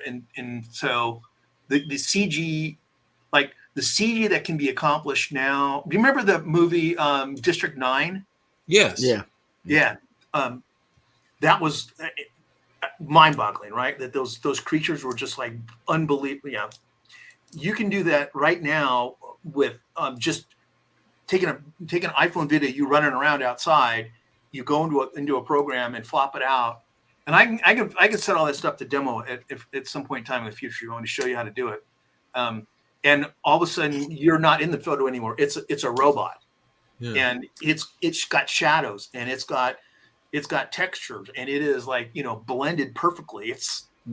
What about motion blur? Because that's one of the things that they had trouble with CGI, is like CGI characters, there's no motion blur. So they had to go back to CGI images and videos and add motion blur, frame by frame to make it look more realistic. I don't know about that. I mean, maybe that hasn't been tackled yet, but given the size of the complexity that has been tackled, it's like they'll fucking figure it out. Yeah. The last image you had up there, those two robots, the faces were absolutely photorealistic. Yeah. It's what was that, Clara? Wait, what? Well, no, they're like we said just a minute ago. They're generating these. It's the machine's doing it. Basically, the software's doing it. I shouldn't say machine. So that's all 100% generated. Yes. Those faces are generated by the computer. Yeah, it's like a photo. It's like a real person. But I mean, wow, wow. Clara says, didn't you have artwork you did with models? Yeah. Oh, yes, he did. He showed it on the last show when we were here. Yeah. Yes, we did. We looked at it. It was very good. Yes. No, yes. Actually, several of the artists that we've had on the network do live models. Yes. I know, when I hear people always talk about it's a thing of the past, but with the artists I meet, it doesn't seem to be a thing of the past to them. I'm a little confused. It's brand new stuff, but everybody's using it. Yeah. Well, no, we were talking about models, real live models. And I know several of the artists I know use models. Almost all of the judges do. But yeah, well, people. This is a really trippy site. It's called This Person Does Not Exist. No stuff, Lord. And every time you refresh it. So, but those are like actual photos. But these people do not exist. These are assembled on the fly. Wow. These are CG. I know this guy, man. What are you talking about? I know this guy. I've had sex with this girl. I don't know what y'all talking about. Are you in my library here, man? This guy's ugly. I haven't got to the dirty stuff yet. This guy's ugly, man. That'll be reaching into your computer on. But yeah, this is a trippy site. It's called this person does not exist, and these are computer generated models and actors that are done it's done in real time. Well, we talked about just a while back about pretty soon the computer generated actors and actresses. We're not going to need real actors and actresses anymore, which I got to say, I won't be that hurt. I'm not going to lie to y'all. I'm not in for all the fanfare, man. A lot of that stuff is just insane. Now, once in a while, it screws up. Like this screws up. Like her neck. This is screwed up, right? Yeah, it's kind of messed up looking. But coming out of a that's one out of what? 10? 1 out of 15 that's messed up. Yeah, that's not bad odds. No, that's not bad. That's pretty cool. This is on the cusp of like the cutting edge technology from the Next Generation Star Trek, where they had the holodecks with these not just photorealistic, but realistic characters that you can touch and interact with. So this is like going on like holodeck kind of stuff. It's just mind blowing. Yeah. And like as soon as you loosen up to it and loosen up and say, you mean I can be God and create photorealistic worlds, crafts, creatures, whatever you like, all of a sudden, instead of it feeling like you're like it's coming to take your way, you're creative. All of a sudden, like your brain blows up. Like, holy crap! I could do all this stuff. Well, I can see where this stuff can be incentive, but we got to go to break right quick, guys and girls. So y'all two hang on, get a cup of coffee, a drink. We can be gone for 4 or 5 minutes. No, we're not going anywhere. People got lots of time to talk. Last I checked, both these guys are grown adults. And they're not going to turn into pumpkins or nothing. But hold on, we'll be right back.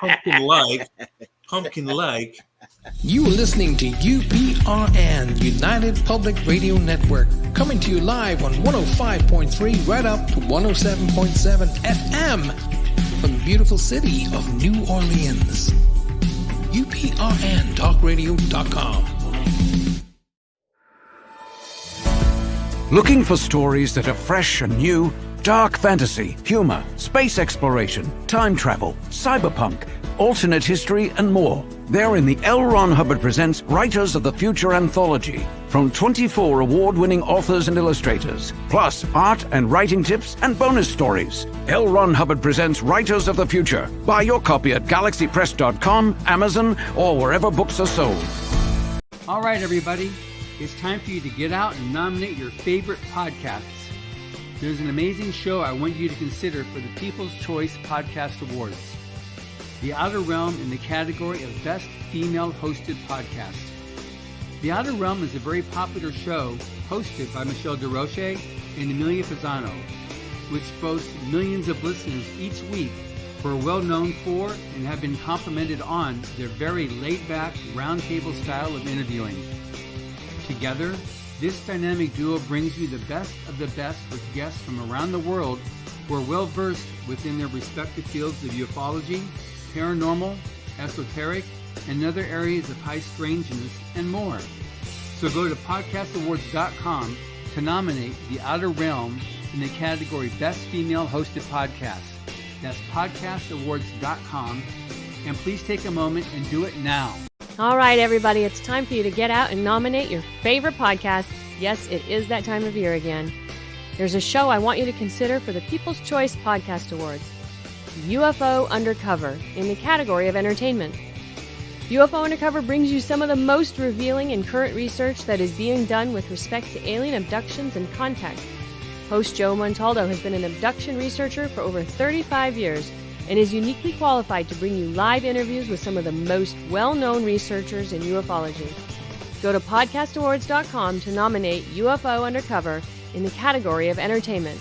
That's podcastawards.com, and please take a moment and get... It's time for you to get out and nominate your favorite podcasts. There's an amazing show I want you to consider for the People's Choice Podcast Awards. Writers and Illustrators of the Future podcast in 3 categories: education, storyteller drama, and art. For 4 years, the Writers and Illustrators of the Future podcast has provided advice and tips from international best-selling authors, world-class artists, contest judges and winners, and industry professionals based on the world-famous Writers of the Future contest created in 1983 by L. Ron Hubbard to help the aspiring writer and artist no matter their age. It is dedicated to the future of storytelling and art by showing that it is never too late to start, and those who make it are those who never give up. Go to podcastawards.com to nominate the Writers and Illustrators of the Future podcast in any or all of the 3 categories: education, storyteller drama, and art.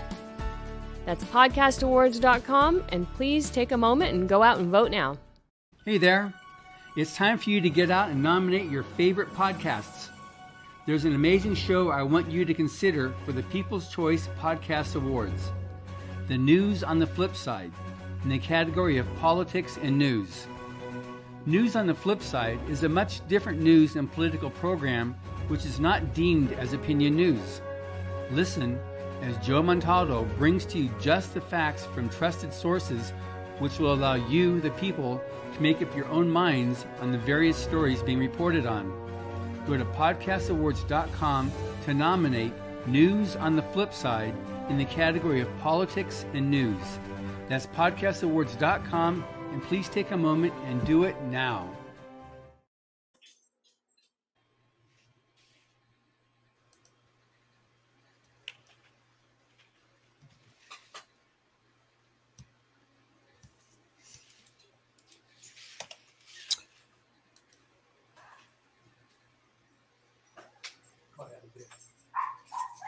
Got a Metallica album.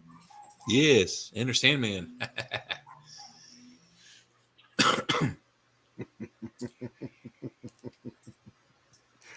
Oh, I can't help it. I love starting with that song, guys. Welcome back, everybody. It's I usually use that for an intro. I love that song for an intro. But anyway, what do you mean you've never heard that song before? You on crack?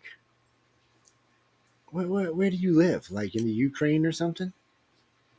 No, really. I mean, come on. You really don't know. Oh, well, I don't know. You're definitely not American or Canadian or anywhere on this side of the planet, or European for that matter, as far as I can say. That's Metallica's Sandman. Yes, that's what that is. Again with this, okay. Sugar mama, blonde, 5'5", long blonde hair, big boobs, wealthy. He prefers wealthy. Very nice.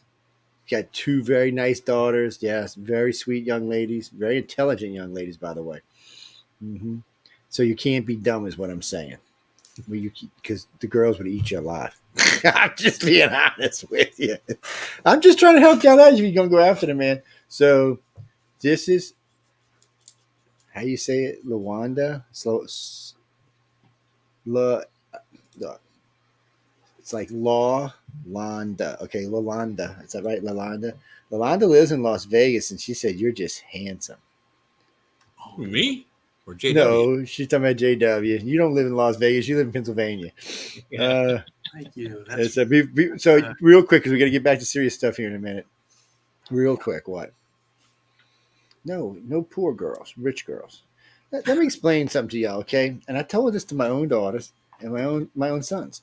It's just as easy to love a rich person as a poor person. I'm just going to be honest about it. Anyway, Jeff, welcome back to the show, man. It's a bit strange these days. No, I was just trying to help y'all out. That's all. No, Jeff is really a good sport. We had a lot of fun with him at his expense in Los Angeles, and I got to torture him when he was doing when he was over there, because he had won. So we get to torture all the winners while they're there. Mm-hmm. So there you go. See, he should do a thing for the Outer Realm, a banner for the Outer Realm. Well, you didn't see the one he made for me. Where's it at? It's. I'll show you after a while. It's up on my screen somewhere. I pulled it up a minute. I mean, I can come up and show you some more stuff. Yeah, that's what you're here for, man. Throw that shit up there. It's what's that? This is No, good. No, go ahead, man. Sorry, go ahead. This is a 93-page graphic novel. And, Damn. Oops. Wow.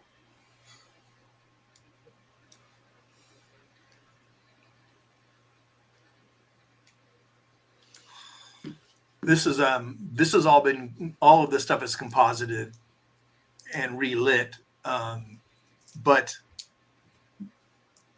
the 95% of the imaging was 95% of the imaging came out of. This is long. I mean, this is fucking huge. Okay, like take your time, man. We gotta. The we gotta, paneling we gotta, was done by a human, right? The paneling isn't AI.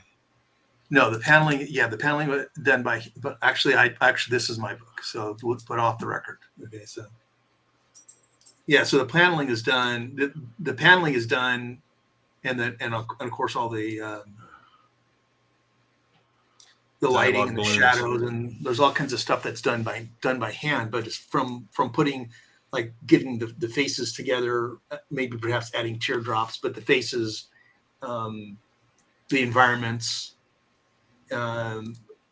This saves so much work. This is, I mean, this is weeks worth of work. This saves. This ain't even. I mean, literally, if you had to do all of this. I mean, all of this. I mean, just all of this is just weeks. I mean, I watch enough illustrators now that I know it's probably. just, you know, it's a lot of work. And that's if you dedicate it, you know, X amount of time every day. I think it's, yeah. I mean, if you were painting this on with acrylics or oils, you're talking months for all of this. Talking years, because there's 95 pages. There's 95 pages, and every page has at least one, and some pages have 4 on them. Yeah, images. So, it's, you know, it's from a practical point of view. It would, you know, if someone took them a year, like, I don't know, it's huge. It's a lot. It's just it's from a practical point of view. Work. It's a lot. Yeah, it's a lot. Yeah, I mean, it's just a ton of work. Hey, Saffron, how y'all doing this morning? Yes, how is it over there in England? I know y'all are in London. I've seen y'all ask questions before. How is it over there in London? What is it? It's 7 a.m., 6 a.m., right? Yeah, 6 a.m. 6:40 a.m. in London time. Well, that means it's. What you doing up there? Are you just getting up? For us, it's from where we are. For me, it's 6 hours. From you, it might be 5 hours. But what are you just getting out of bed? What's up? Haven't gone to bed yet. Here's an interesting. We were talking earlier about having something that you have to have the creative, like, even if you have a machine help you make the visuals, you have to have the creative. Oh, you have to have the creative to begin with. Like, if you look at this panel here, there's a field of mirrors with skeletons on stakes with the reflections of what they were during life. Oh, wow. Those are all different. You know, the mirrors came out of a CG. AI. The skeletons are CG. Anyways, the point is that if it's in your head and now you have tools to be able to assemble something, this is actually a really complicated. Yeah, this actually is something, gives you something to work off of if you want to go any other direction. This is really a complicated image. So Saffron was asking, when you do these like these, can you use 2 programs and have it do the writing and the illustrating for you at the same time, or do you necessarily have to put the writing in yourself? The text panels. Yeah. You mean there's a great program called Comic Life. I think that is like $97 or $37 or something, and it'll help you put panels together, and it has drag and drop dialogue boxes and so on. Oh, well, you go. From a storytelling point of view, we can move over to GPT, and I can show you, talk about that a little bit. Yeah, so this is him recounting, going back through his life and seeing how his world has been changed because the devil that tricked him can manipulate time differently than him. Blah, but it's a story, right? It's a story. Here's a magazine that is all about. All of these are different books written. These are all AI generated or AI assisted comic books and there's like 20 different authors. This is just like a brief overview of the different kinds of the different books. And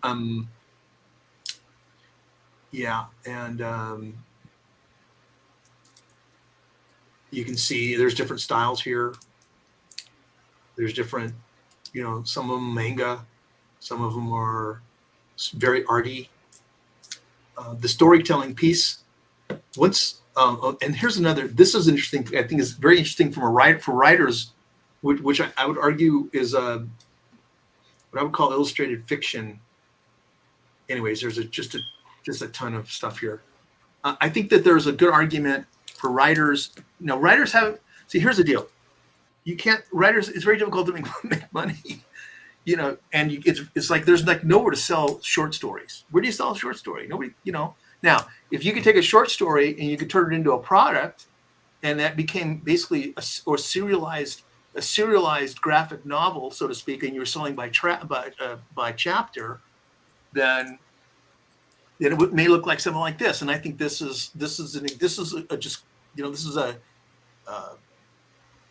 we have you're telling a story,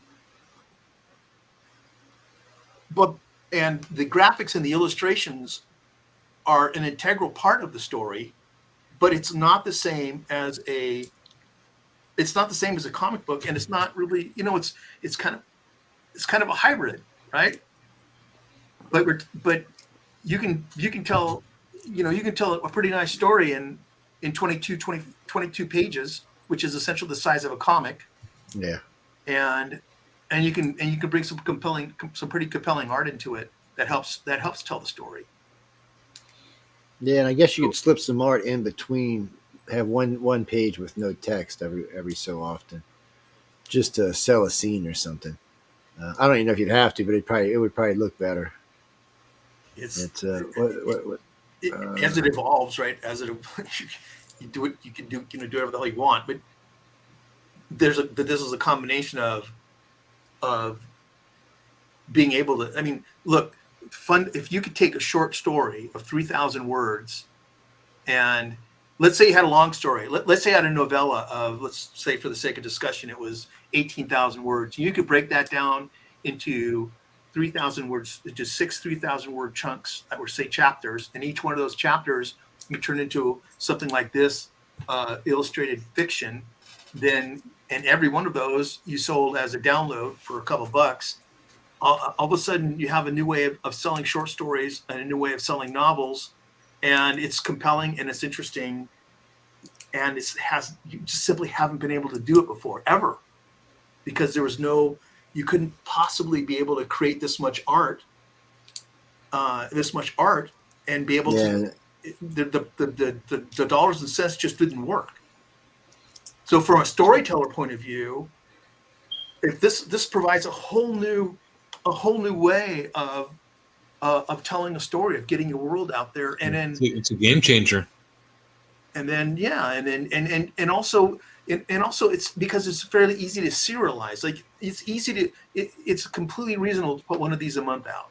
It's completely reasonable to put one a month out. Yeah, I can see that. And what are you talking about? Yeah. Oh, are people able to print these books, or is it all strictly an electronic download? Well, so the way this seems to be working now is that this is an ongoing business model. I haven't proved. I'm like showing you shit that is not like the business model. Here's the way the business model seems to be working. Like it's not. This is all really new. Like this is like fresh off the press. Yeah. Like no, like. But the way the business model seems to be working is that the individual books of 22 pages are like basically comic book size or manga size, are bought for digital download at $1.99 or something like that, right? When you put them all together and you put all like there's 4 books in this series, you put them all 4 of them together, and now you have like a 90-page graphic novel. That's something worth printing. So, because the print cost, a one-off print cost on the comic book size or manga size is prohibitive, and it's prohibitive. It just sucks. But if you have but if someone downloads it and looks at them and they go, this is cool. I'd like to have a print copy. Then the anthologies, and also the world builders. Part of what you can do with this technology is you can put a world builder around it. So you can say, here's my character. Here's the religions within the caste system between Jupiter and Mars. Here's what a post-human is. Here's what the Earth Trade Commission is. You can break down elements and pieces and parts of a story, flesh it out, and then add graphics, add pictures, and so on, so that it's just a world builder. It's just more to it, and that's all reasonably that can all be accomplished fairly reasonably. So it starts enhancing. It also seems like this is something you're going to see at sci-fi and Star Trek and the Star Wars conventions. I've been to quite a few of them, and in the dealers' rooms, there's always a couple of tables that are fan art or fan literature tables where these guys are writing and producing their own stories and art based on certain universes, whether Star Trek, Star Wars, Marvel, whatever. Yeah. So this would be a game changer for them. They can create their own art images and books and then print them out, and you can have a hard copy right there that they've produced for maybe $50 per copy, and they sell it for $60. They're making $10 every time they send one. So it's a game changer all around the world. Okay, no, but a question, because we got Kickstarter now. Could you put this out on a Kickstarter as piece by piece by piece? Would it be a feasible thing to do? Put up the first piece and say, hey, whatever, I need to make whatever, and that way and if you sold enough of them, you could actually give a novel away or a book away, whatever you want to call it. Because I have no idea what they are at different page sizes. I'll leave that for y'all authors. So it's not something I really pay that much attention to. But I was just wondering, because I know people use this Kickstarter for a lot now, and there's a lot of people making money over there.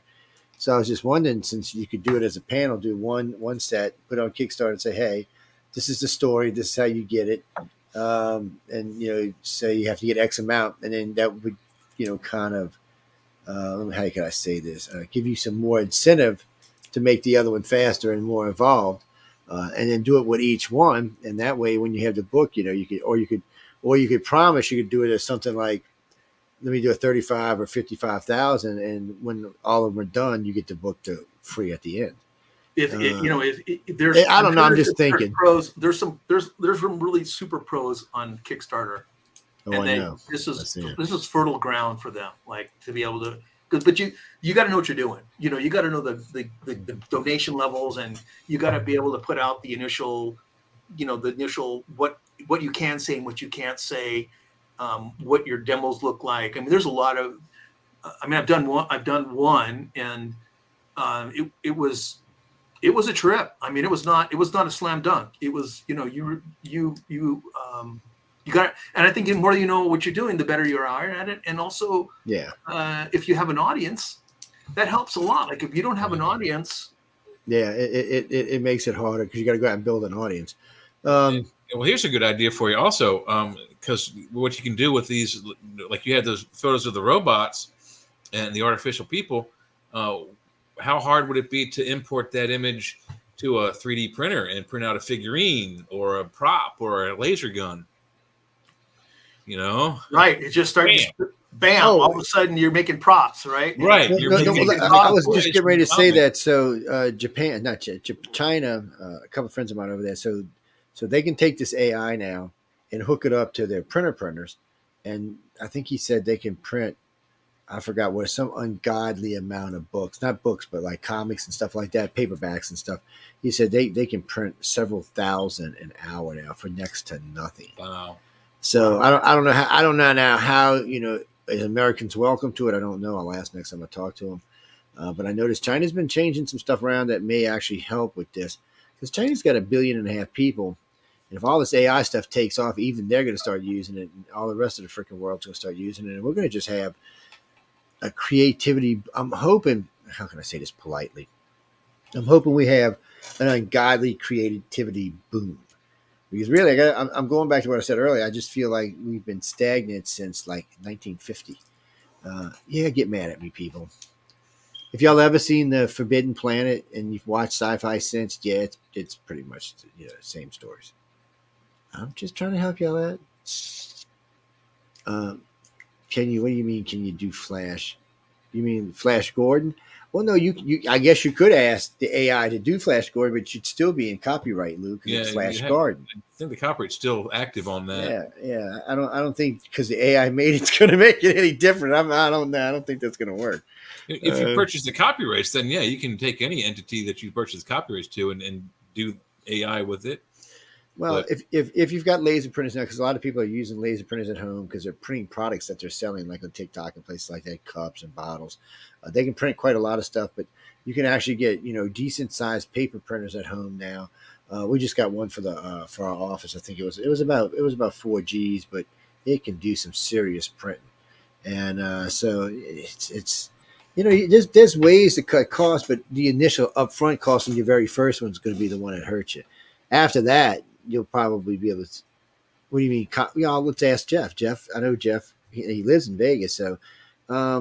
So what do you think? I know this is a question that gets asked a lot of times amongst writers and illustrators, and I hear this all over. I've heard it at different award ceremonies. I've heard it at different dinners. I've heard it at different conferences.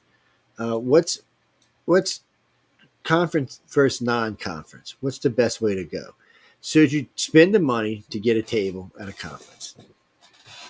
And now with AI, you could show up with a lot of material. So what do you think, Jeff? Should you? At most the table. Having done like my daughters and have done Comic-Cons for the last 14 years, and they've got and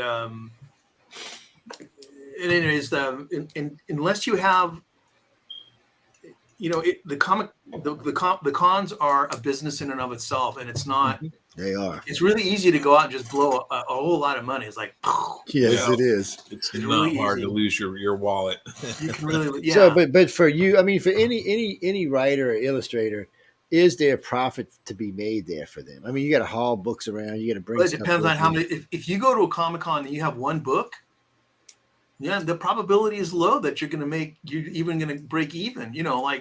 It's a retail business. It just happens to be portable, and a gazillion people show up. So, when you go to Comic-Cons and you see the comic book vendors there, they've got like 1,000 books, or the people that are selling T-shirts, they got like 1,000 T-shirts, or whatever. Like, I'm exaggerating to a certain extent, but no. But some of them do have 1,000 T-shirts. To be honest, I mean, I've seen some pretty big setups, and it's like the guys who are selling lightsabers. I mean, there's a lot of retail going on at these things. There's a lot of money people flowing through there. My experience with it is I've been going to conventions since like the early 80s. And I've got to be friends with a lot of different dealers. One of my friends on Facebook, Roger Rumage, is a dealer. He does stuff at Dragon Con and Shore Leave here in Baltimore. They bring several totes. I mean, we're talking 500, 600, 800 pounds worth of stuff. Yeah. And their intention is to sell all of that at the convention. And if they don't, they got to haul all that 800 pounds of stuff back with them to their next event or to their home until the next event happens. So what happens is most of the time on the last day of the event, they're cutting deals. So they're making money the last day, probably more than they do on the first 2 days, because it's all full price. Then on Sunday, they want to get rid of that stuff. They want to lighten their load. So, something that was $500, they maybe let go for $200 or $300. Just so it gets out of their totes, and that's less weight for them to carry back home. Yeah, so, it starts. They can turn their cash also. Getting something seen in inventory, it gets a chance of getting damaged. Anything can happen, right? So if you can get your cash back in, you can reinvest and do something else. So that makes a lot of sense. Yeah. Well, I always tell people the same thing. If you're newbies into conferences, go to ones that you can drive to. That way, if you get stuck with a bunch of inventory, you can pack it back in your trunk and bring it home with you. And Yeah, that that's way, really also, good advice. if you want to set up your booth, if you have a setup you want to do with your booth, it's easier to take it in your car, or your truck, until such a time that you got the big money. Like, well, no, Writers of Future buys, they do 2 booth spaces usually, and they've got rubber mats and they've got red dress. They really set it up. Now, but to the question that you asked earlier, Mark, if you really want to sell books, steal Sarah from Writers of the Future. That woman can sell books like I ain't never seen. Oh my God, she'll have 8 people out there at one time. It's just I don't know how she does it. She's insane. You need somebody like that. But you really to a good piece of advice is, especially for my author friends, because sometimes y'all are for my illustrator friends, I'm sorry. Sometimes y'all are less than chatty. If you're gonna sell books, you got to talk to people. I'm just telling you. You can't just sit in the booth and not say anything. You got to talk to people. Yeah, you got to engage. You got to be interactive. You got to be interactive. You got to have, and the best of the best. I mean, this is retail, but the best practice is put your prettiest book forward. You don't put an ugly, crumpled up book in front and expect people to buy it. You put the good stuff up front, and then when you start to lose or whittle down your inventory, then someone comes by. Oh, I want that book. So all I have is this one left. Take it or leave it. It's a little damaged, and you sell it for a discount, but you got to put the presentation forward, and you got to talk. Someone comes by, you don't just go and watch and walk away. You say, "Hi, how are you?" And they're either going to talk to you or they're not. So, I don't know, guys. I don't sell stuff at conferences anymore. I'm usually at work. I'm usually doing press, or I'm doing lectures, one or the other, or both.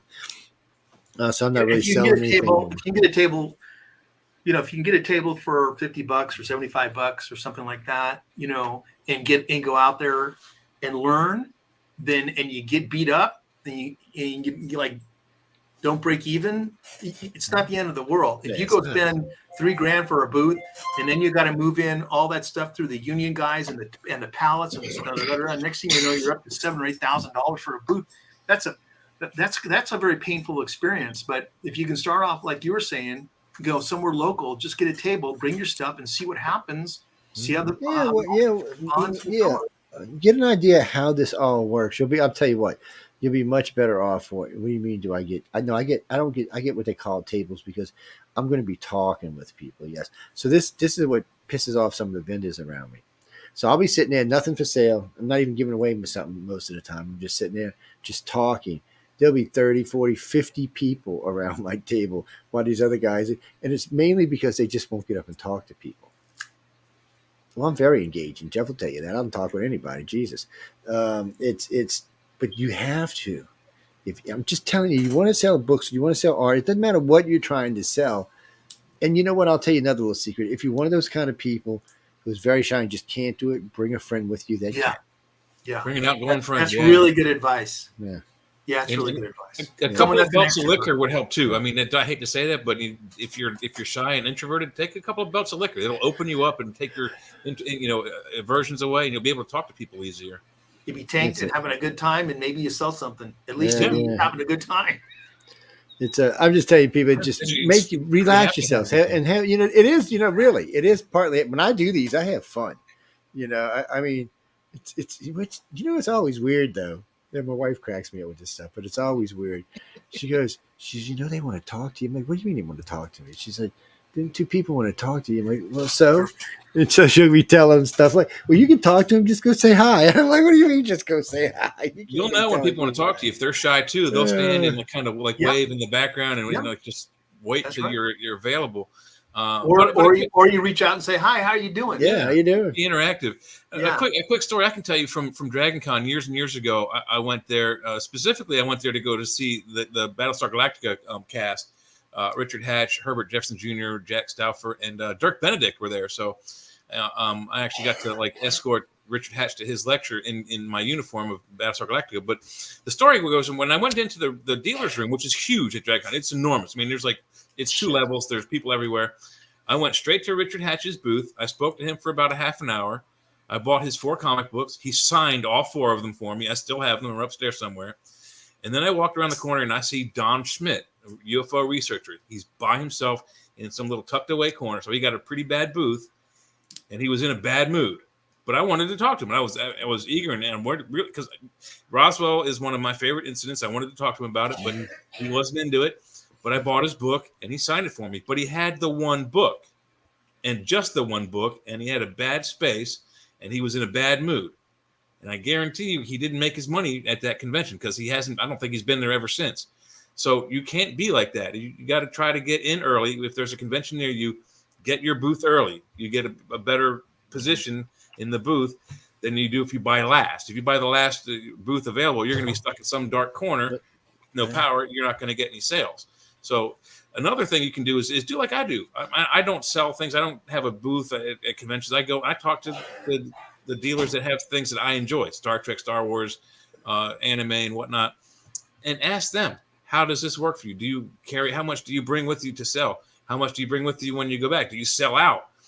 And that you get advice from those guys, and you're going to be way, way more ahead of anyone else who's going to be just starting into this business. Yeah.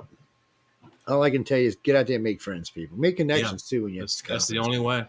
When I used to do the conference tours, I made friends with everybody, and I'm not even going to lie to you. I used to bring an entourage along with me. I'd have people like different directors and different friends from different states meet me at conferences, so we had a presence there. And they're out, milling and playing and having fun. But while they're telling, hey, you need to go here and see such and such, go talk to us, go listen to the lectures. That way our lectures were always full. And if we were giving away stuff or even selling stuff, sometimes it was always doing well. Well, people, if you're going to get into this professionally, you're going to have to get a background for yourself and banners and stuff. Now, you don't have to get crazy fancy, but you need something that stands out. And you need a dress table. Don't just put a stupid table there. I'm just telling y'all guys. I will walk. It just does. If you want to make real money, it's got to look professional. If you want to make half-ass money, it don't. There's a few people. Let me give you some other new stuff. You ready? Yeah. Here we go. What's he up to? He's been typing while we've been talking, y'all. So.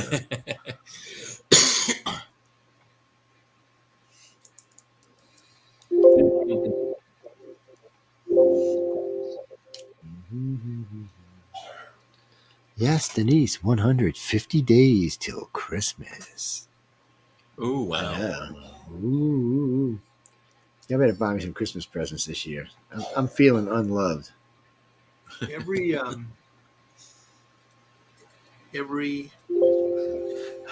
book will sooner or later have an audiobook to go with it. Oh, yeah, I agree with that. And I'll be so happy because I love audiobooks. What I just played for you was computer generated, and that computer generated voice was from 2 months ago.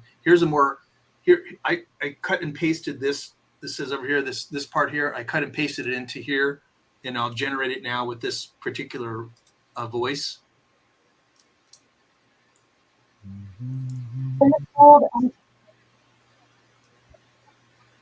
Wait, I lost it. What happened? It's generating.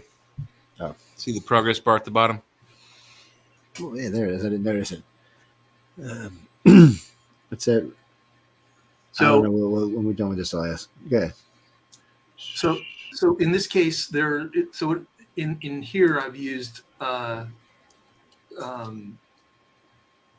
here's I can do it. We'll do it in a male voice.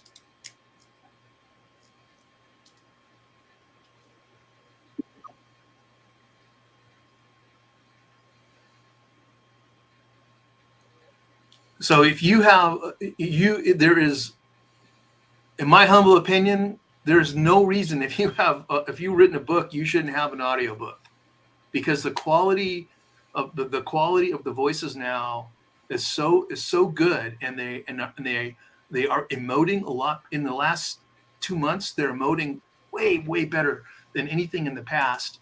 That it really is it's like really not, and it's not a no-brainer, but it's a pretty low-brainer to be able to turn your whole book into an audiobook. And all right, you're just torturing me now. I ain't heard nothing. Stop torturing me. Yeah, nothing came over. Oh, you didn't hear anything? You just torturing me. I see. He's a tease. See, ladies, he's a tease. You see this? Shame. How do I do that? How do I do that? I'm gonna start my own dating show. What the hell was that? No. So you couldn't hear that, huh? No. At first I did, and then it just went away. Yeah, It said a couple of words and then it stopped. Okay, maybe I just need to turn it up really loud Yeah. because I'm running it. Okay, here we go. Let me just crank it.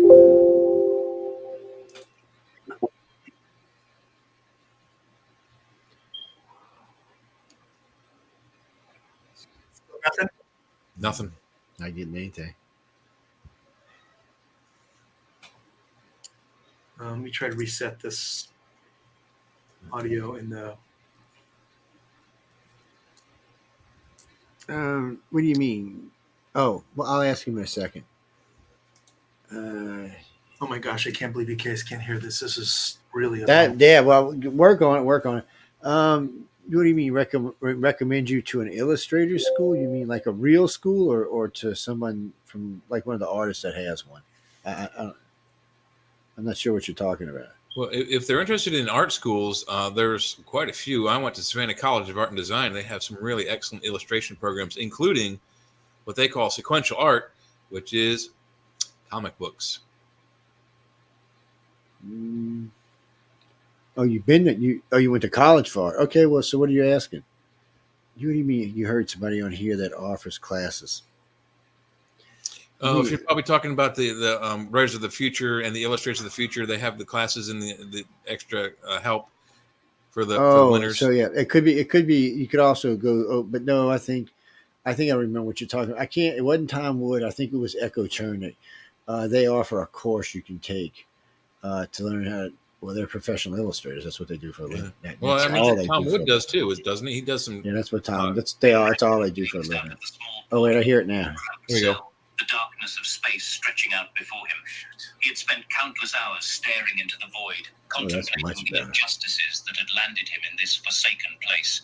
The harsh, unforgiving space prison run by emotionless robots was similar to the space law that had decided his fate. That's way better than Microsoft Sam. Just a few years ago, Vin had been this is the bleeding edge. It's called 11 Labs. 11 Labs. This is the bleeding edge. He had served honorably in the military, and after his discharge. Next time, if you give me back next time, I'll make sure we can figure out like the speech synthesis here. I literally pulled something off of here, plugged it into here, and then when I hit generate, it's generating phenomenal voices. I don't know why it's not playing through. It could be any damn thing. That's the funny part. It could be anything. Mercury retrograde.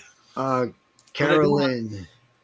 Yeah, I know. They had Microsoft Sam and they had Samantha, and then in the old days you'd copy text and put it in there, and it was like, oh my god, it was horrible.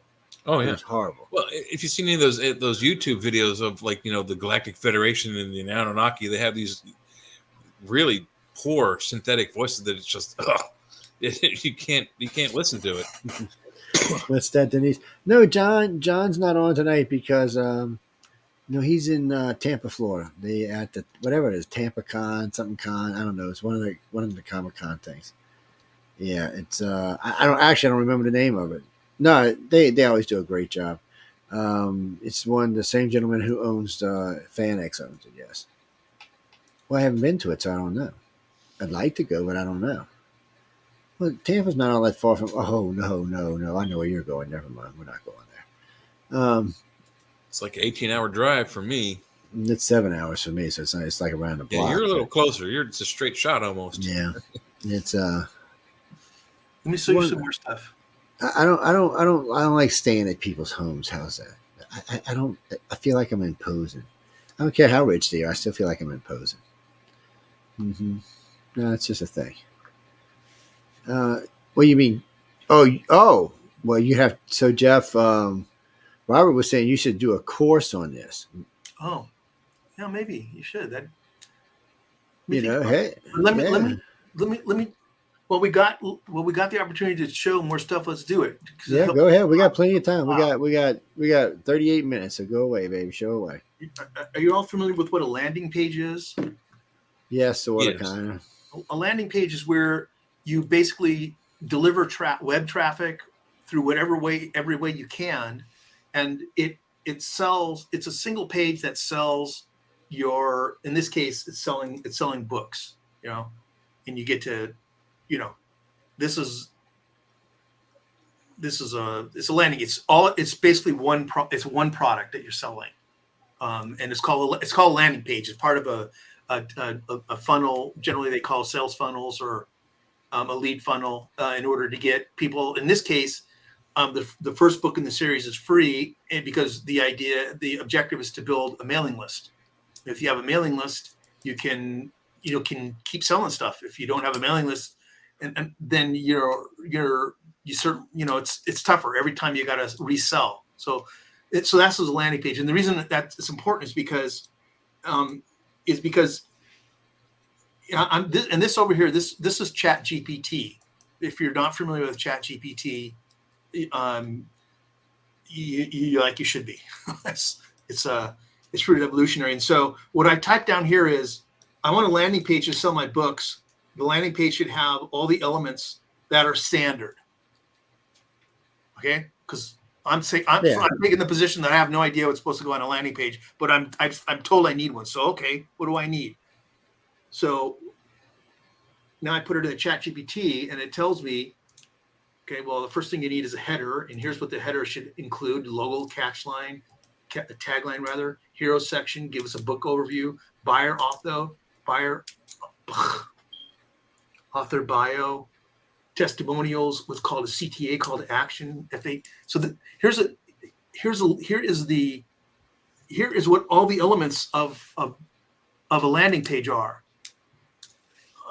And for someone that if someone says you need it and you don't know how to do it, now you know what you need. Now it's broken down. Okay, I need a book overview. Okay, I need an author. I need a testimonial, which means third party. Someone saying it's a good book, kind of thing. I need a call to action, which would be, is that something I'm going to give away for free to give them to give them to get them on the mailing list, or is it going to be maybe a discount on something, right? But so here, this is now all of a sudden it's very tangible. It's like, this is super tangible. You can do it now because you know what to do, and that's because you entered it in, and that's so we haven't even discussed it. We haven't discussed at all what this stuff can do from AI can do from a marketing point of view. Oh, Jesus. So from a marketing point of view, hence where everybody's going to start whining right here. I've already heard people, friends of mine that are in advertisement, already bitching about this stuff. Oh man, it's gonna put us out of business, and it's gonna make your life easier. You're still gonna have to hire all these people, but it's gonna be better now. Can you read this, or is it too small? It's too small. But let me wait. Hold on. Let me blow up my whole screen. That made it a little bit better. Hold on. Let me just reshare. Jay, don't be putting them sexy glasses on, baby. You gotta quit that now. You can't be having that kind of behavior on the show. How about now? How about this time? No, just the screen. Is this any better, Joe? Wait, I haven't seen it come up yet. Hold on. Do I have to? Oh, I must have to put it up. Hold on a second. Add the screen. Pop the screen open. Let me see. Yeah, it's a little better. Yeah, that is a little better. Once I make it full screen, I can see it better. Okay, so here's what I put in. This is real, by the way. I just went back in my history. Said I've written a science fiction book series, and I have a good sized mailing list to sell, but I don't know how to make the sales pipeline, or in other words, ongoing marketing campaign or engagement to help keep people engaged.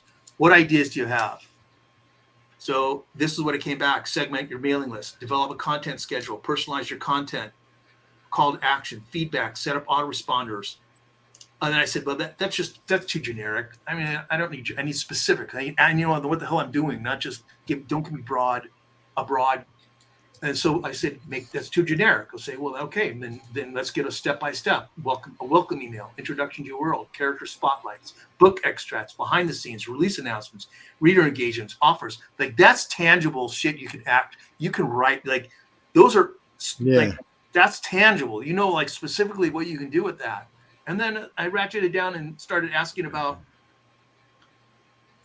I have a tendency to get technical. I wonder if that is consistent with my audience, for example. And I went in to talk about it, asking whether or not, if I get too technical in my audience, what does it think? And you know, try, if you're going to get technical, then you have educational content to put out. You have maybe turn into blog posts, affiliations, whatever, right? So this is like real. This is real. Really use this. So where are these answers coming from? Are these coming from a computer or an AI or? This is Chat GPT. You don't, right. If you don't know what Chat GPT is, you should. I'll restart. So we'll start from scratch. I'm going to take this very first thing I've written a science fiction book series. I'll start again from scratch. And I'll paste it in here, and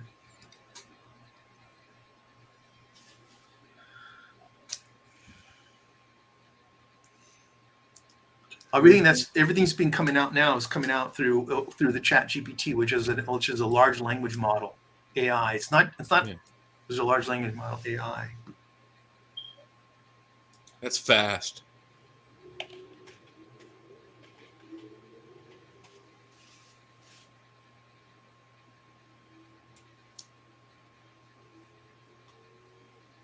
It's given us the demographic. It's given us a calendar, a weekly calendar for the emails. It's giving me email types and content. So from a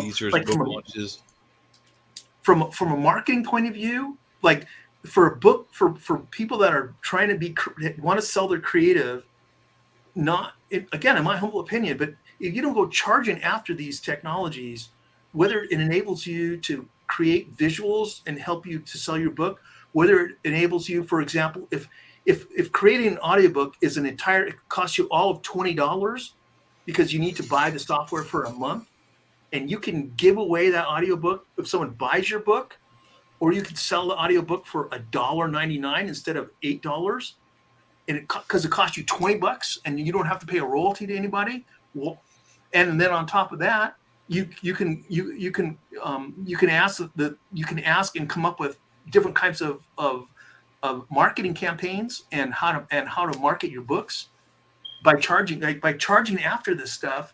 It expands your capability. It takes your creative and it explodes what you can do by giving you abilities to do things you couldn't do before. So rather than seeing it as something that's like caving in, it's going to take away my creative, it's going to take the writers, it's going to okay, all right, okay, you could look at it that way, and that's okay. But I would try to argue and illustrate that you're better to look at it from a perspective of adding to your worlds, creating more with your worlds, and being able to giving you things that you might not otherwise, be able to have.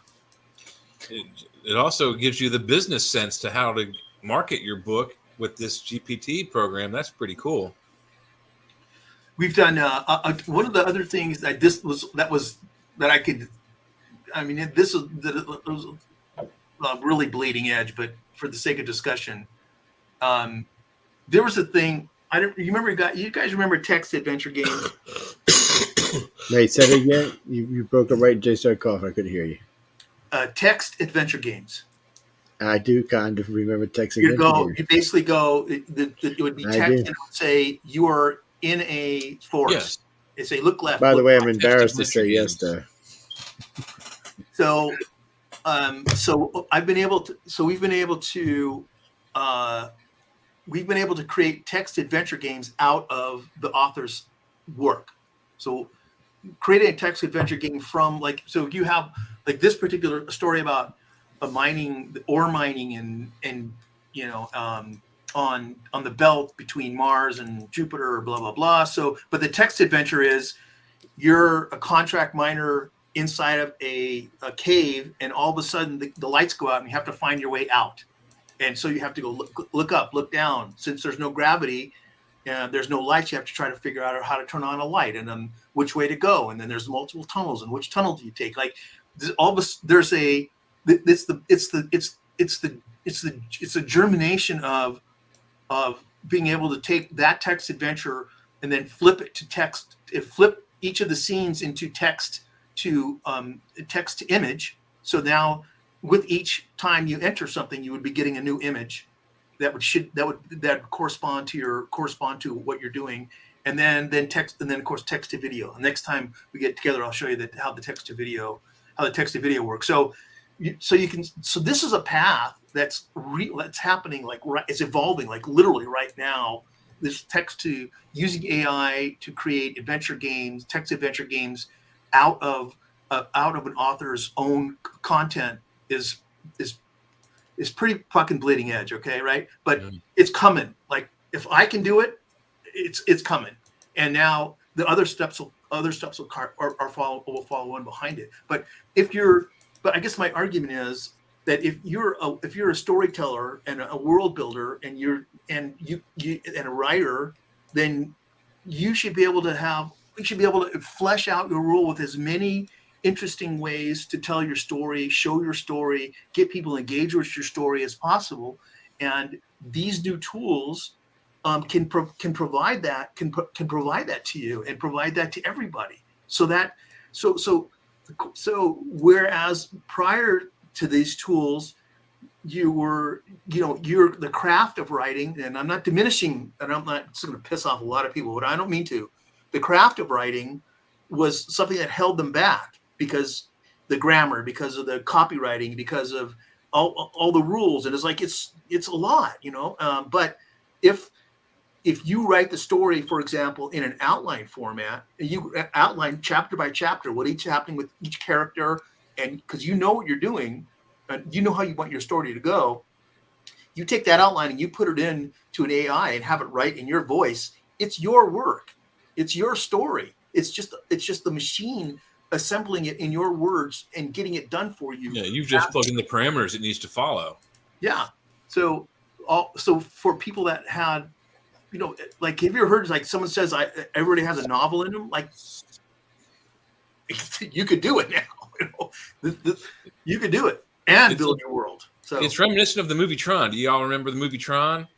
Never heard all of the it. characters in the real world, all the programs they programmed in the computer world have their faces. So it's like, they made this program to be an autonomous thing in the computer, but it's still their work, and it shows by the whose face is in the character inside the computer. So that's very cool. I'm with you, Veronica. Who's this Tron person? I've never heard of. Jay's probably making this person up, man. Nope. 1980 Tron, Jeff Bridges, Bruce Boxleitner. Look it up. Good movie. Walt Disney. I remember it.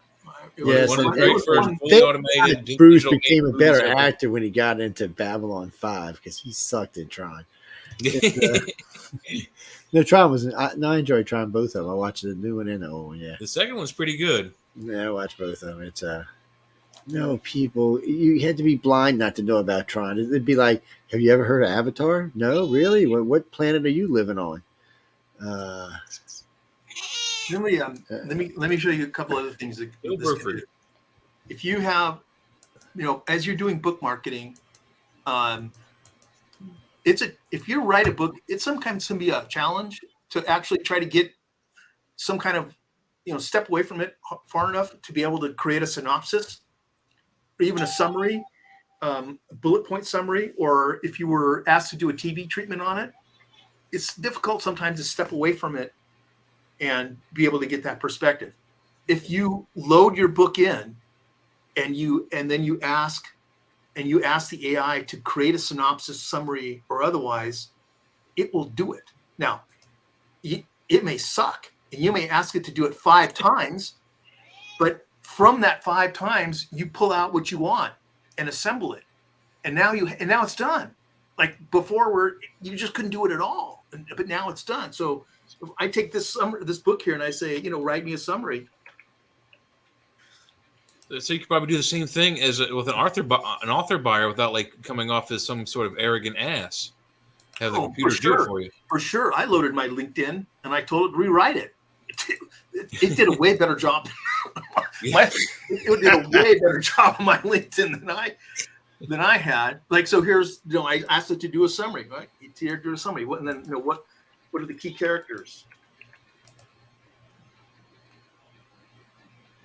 What was this?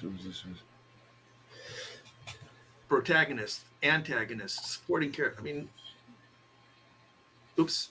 Sexy beast man named John Goodwin. I'm doing one with John in it. He's gonna shoot my ass. Oh man, I'm bringing it with me, and I'm bringing it with me this year when we go to whatchamacallit, Carolyn, no, it's writersfuture.com. Yes. Yeah, you want to go submit something, or you want to join or learn the school, that's where you go.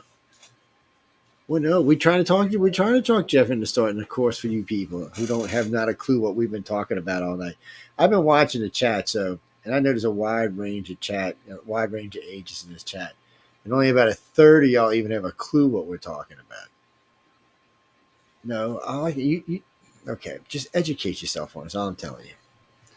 This is useful tools for just everyday people, yes, and it can be useful tools for everyday people that can turn you into something great. So. Yeah, for the unpublished artist, for the unpublished writer, but it's more than that. It's like 20 years of school wrapped up in a software. All software are easily learnable. You just take your time with them. Some software is overpowered. Go ahead, Joe. The AI, instead of you should look at it as an enabler. It's a super tool. It's like if you were building a house and you didn't have a saw, you had to use, I don't know, how would you cut the wood? And now, you have a skill saw and you can rip through it and you can make a house in no time, right? So these are just tools, and if you kind of go at it saying, how do I use this tool, then and without fear, or trepidation regarding anything, just like, what can this do for me? How about some excitement? How about some optimism? How can this make me better? How can I get more stuff done? How can I flesh out what else? What can I do with this? How can I apply the fundamental creative that I had in order that put me into maybe an illustrator of the future or whatever the hell it might have been? I would write me some laser eyes and cut the wood in half. I'm just saying. That's how I would do it. No, what gorgeous Georgia? Who are you and where are you from? Georgia. I'm assuming you're from Georgia. I'm just saying. So what do you guys for us? So wait, what do you want to make? So I don't know. This might be a little sophisticated for banners. I mean, you can use it for banners, but there's lots of banner makers out there like PicMonkey and stuff. Yeah, that's what they do. They're just banner makers. What we're playing with here is a little bit more sophisticated than and they have paid versions and they have free versions. Of course, the paid versions are always going to be better than the free versions. Well, most of the time. I shouldn't say always, but I would get it and play with it. I mean, if you got a decent computer and a decent connection, you can just sit there and like he's doing right now and just play with it and play with it and play with it. And you're going to learn stuff. It's going to learn stuff. Everybody's going to learn stuff. Remember, it's AI, so it's learning as it goes. Yeah. Right. Go to the ChatGPT is free. The 3.5 version is free. That's it's on Android. It's on. You go to OpenAI on the web, or you can download it from the App Store, from the Apple App Store, and just start messing around. Just start talking to it. The difference is this is conversational. And when you realize that you're having a conversation with the AI, you're talking to it, it's like pretty much understanding almost everything you're saying, and replying in a manner that it makes sense and is consistent with what your thought pattern was and what you were trying to discuss. Then your mind starts like going nuts, like, holy crap, really? Because there's just so much stuff, and it's like any of these new softwares when you first get them, just so much you have to learn. But once you learn how to use them, they're just they all turn out to have great tools in the long run. What do you mean you can't find it? What are you talking about it? What are you trying to download it on? Where are you at? OpenAI? Just look around if that's where you are. Mm-hmm. I'm sure somebody on this is down GBT or GPT. What do you, go to OpenAI.com. That's where you are. You're at Open. Well, I don't know. Hold on. Let me pop over there and see if I see where you can download it at.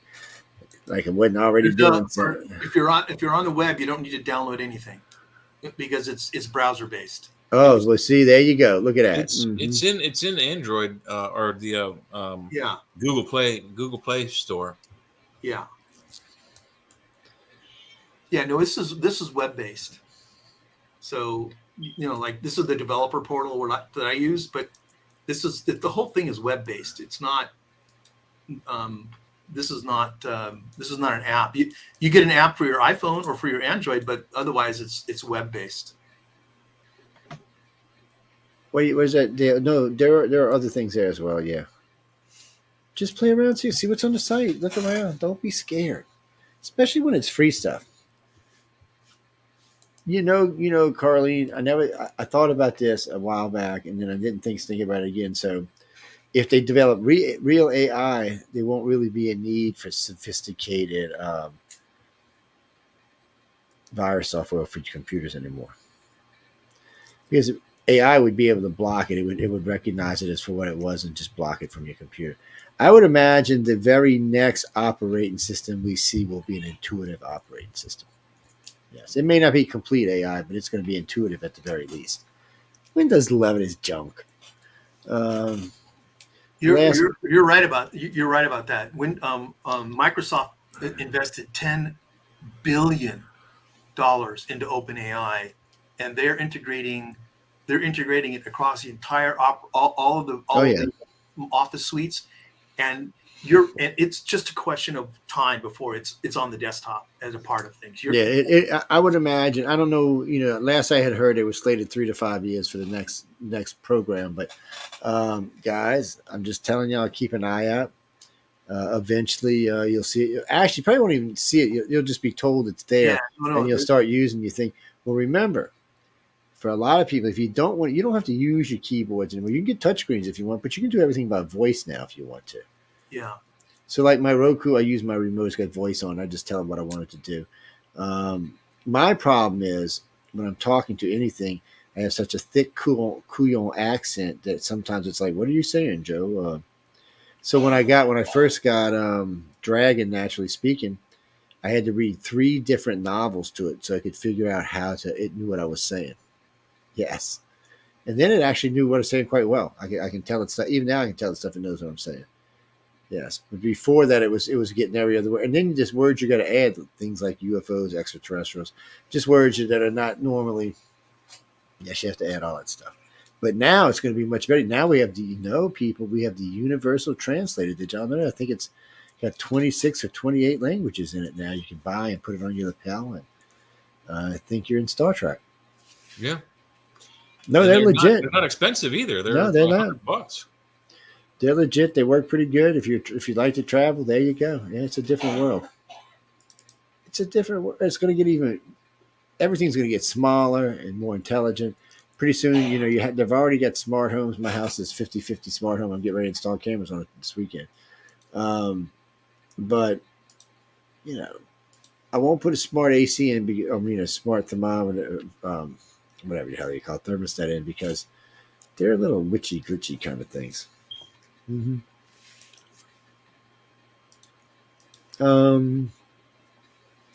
So no, there's lots of these AI. So I don't know. You'd have to ask Jeff. Just what's the best creative AI software for a beginner?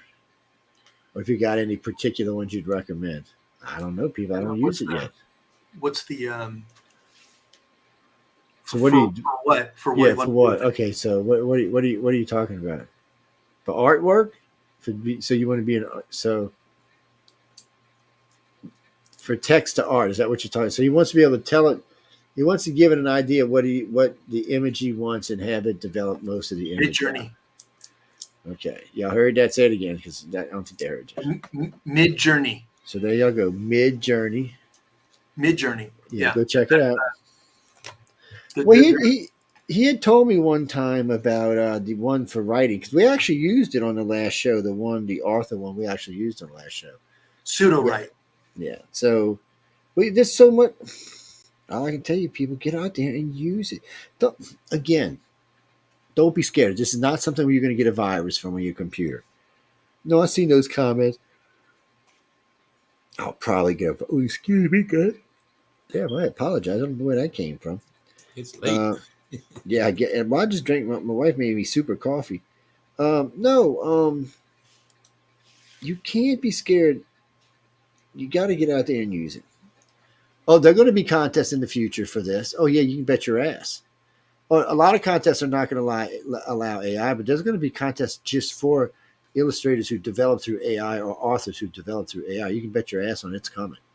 It's going to get too big. They're not going to have a choice. Hell, I might make one myself just so I can make some money. Just something to think about, people. One more thing. How much time we got? A couple of minutes. I'm going to show you one more thing. We got 22 minutes, baby. All right, well, I'm sorry. We got 17 minutes. This stuff here is this is literally bleeding edge stuff. I'll show you.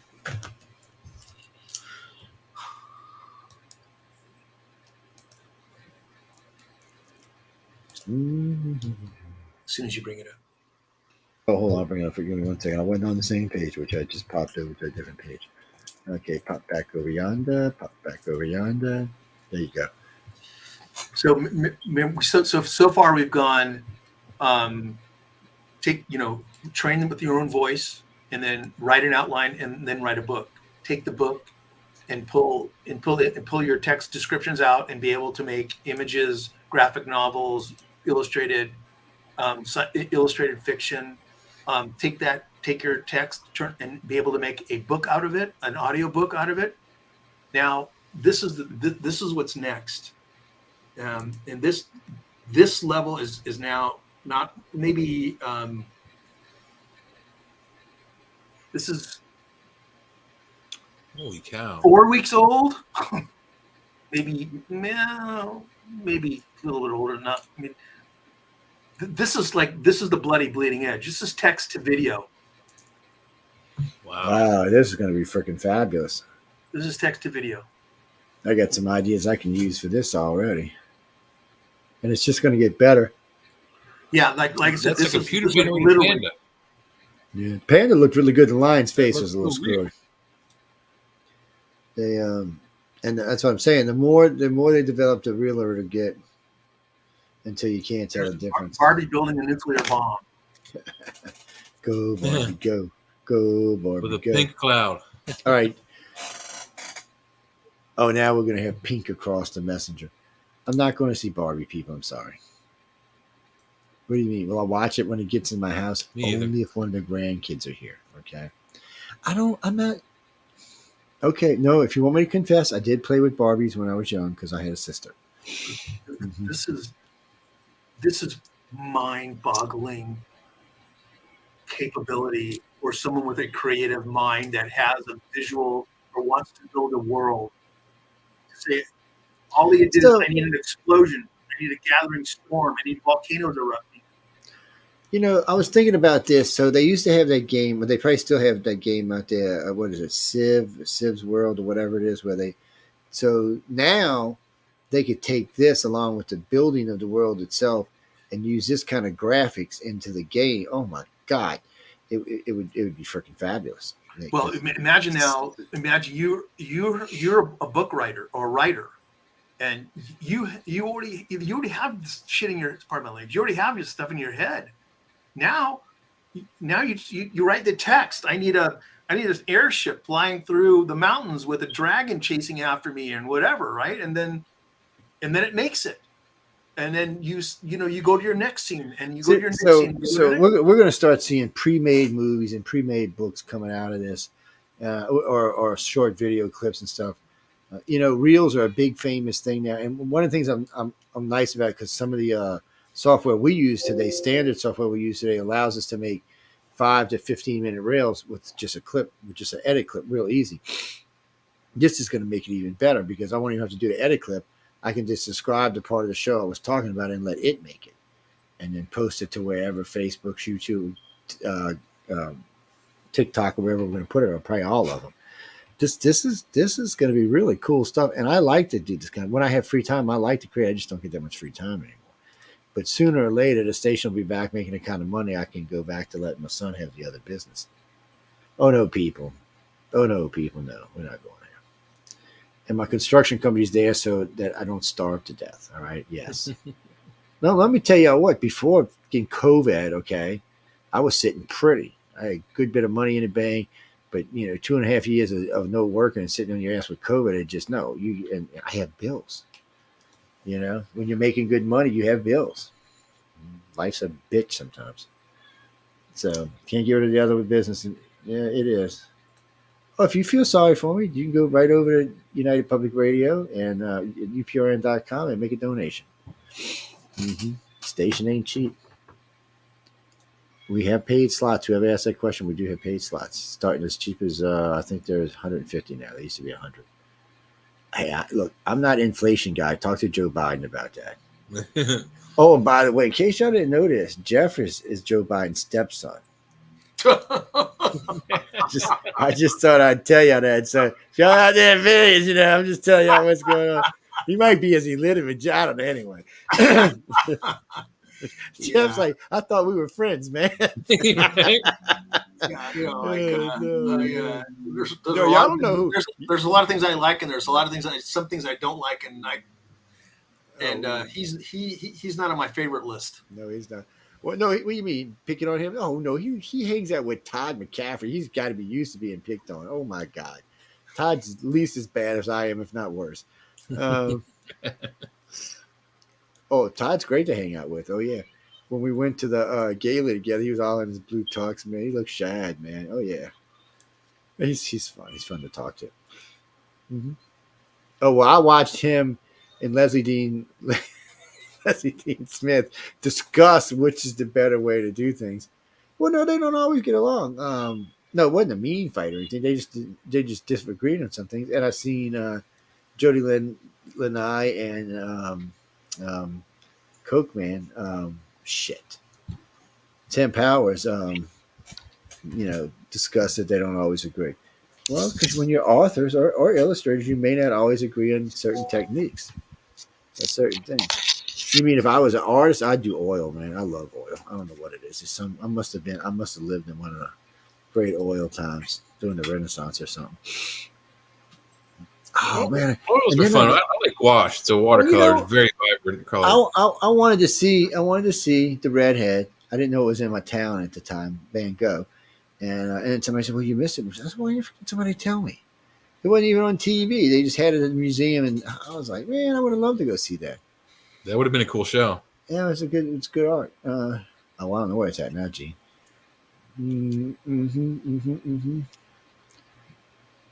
Yes, I said that earlier. No, but if you can go get the book at galaxypress.com or Hi, I'm Stoic Young. writertothefuture.com if you want to join and become a member or submit something or take the free course. Yeah, galaxypress.com if you want to buy something. Yes.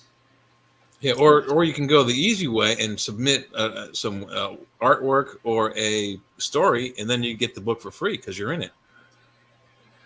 What's that, Don? Oh no, you talked about last time he was on. No, it was like a comic book. No, he kind of made a comic book while we were live. Yeah, sort of. Well, I don't know if he would have that now. That was like a year ago. Jeff's got a fan club going on over here, man. Yay. Thank you. He said, now, ladies, if you'd like to take you gambling at Caesars, the all-exclusive honeymoon package, he said he would much appreciate it. Yes. No marriages. We're not talking about that now. Get it. See, there you go. Wow. So this is a headshot from AI headshot put into a different program and animated. My name is Stoic123. Let me tell you. I know you can't hear it. No, we can hear it. We got it. We can hear it. What is the function of the reel? Audio is pretty good on it too. My name is Stoic123. Let me tell you my deep story. Are you saying that? I cannot believe that. What is the function of the reel? This is like a That's test. Smooth audio too. My name is Belief version 3. I'd like you to know a little bit about my life. Many other. Hi, I'm Stoic Reborn. Let me tell you my deep story. I am here to rescue you. I want to help. You are important and you are far more than you think. We need what's his name on there? What's the? I can't think of his damn name. Man, my memory's shot when it comes to names anymore. We need a voice featured after. What Hello, is his name? I'm Black right here. guy, older guy. Let me Damn. tell you my deep story. Yes, no, as Darth it should Vader? be. This is just Darth Vader. I am Darth Vader. Is that This the is an actor you're example of talking how you- about? This is an example of how you composite. In using Photoshop on this particular character in Photoshop, you can move using the tools that are available now. You can move like this is compositing, but moving the face around, like see the face changes in the all this stuff in here. Mm-hmm. You can add expressions to So it. you can make the lips match the words that are coming out of it. Well,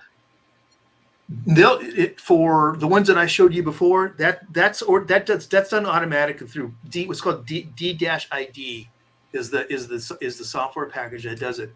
But from a graphic novel point of view, getting consistency on AI images is very challenging. So by loading this graphic, this guy in here, and then manipulating his face inside of Photoshop, I was able to get him to emote different. So my point is more of the same of try to use as many modern tools as you can, because if I had to repaint this face over and over again, just no way, right? So I know it'd be a real pain in the ass, is what it would be. yeah, Well, I mean, you just have to spend so much time on it, is what it come out being. Clown man.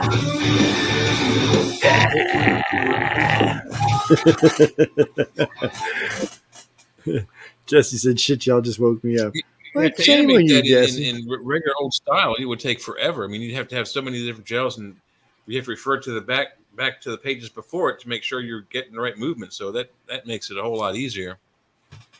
Yeah, this 3D stuff here. This is actually 2.5D, but it's a good experiment if you're going to make trick. This was before. Yeah, this is ancient history now, because now with text to video, you don't have to worry about 2.5D. You just make 3D. You just make movie trailers. But that was freaking bleeding edge 6 months ago. I promise you. Oh no, that's the problem with these kind of technologies now. We used to always talk about it took us X amount of years, and then we got to about every 2.5 years to double our technology. And we're going to be doubling it every 2 months now. So I don't see the problem with all this is how ready are we? Because sooner or later AI is going to get a good bit ahead of us. So we're going to have to, what law? Eisenman's law. Wait, what you talking about? No, that's not I know what you're talking about, but that's not what it's called. I have one comment regarding what you just said, Joe. Which is just stay in your lane. You know what I'm saying? Like if you want to learn about books, just stay in the book lane.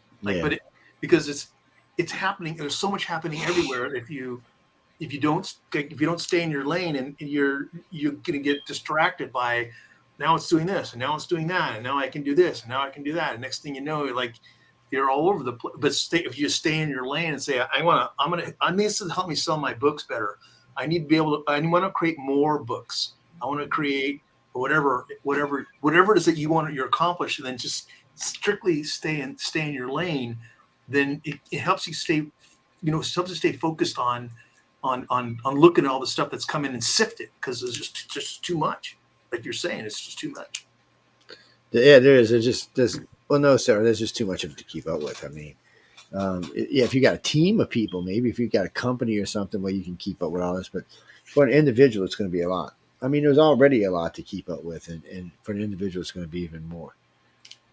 Well, no, I said this at the beginning of the show, and we're getting ready to close out, but I don't think you're going to see illustrators go away. I think you're going to see illustrators take a different role in the way illustrations are made and the way art's made.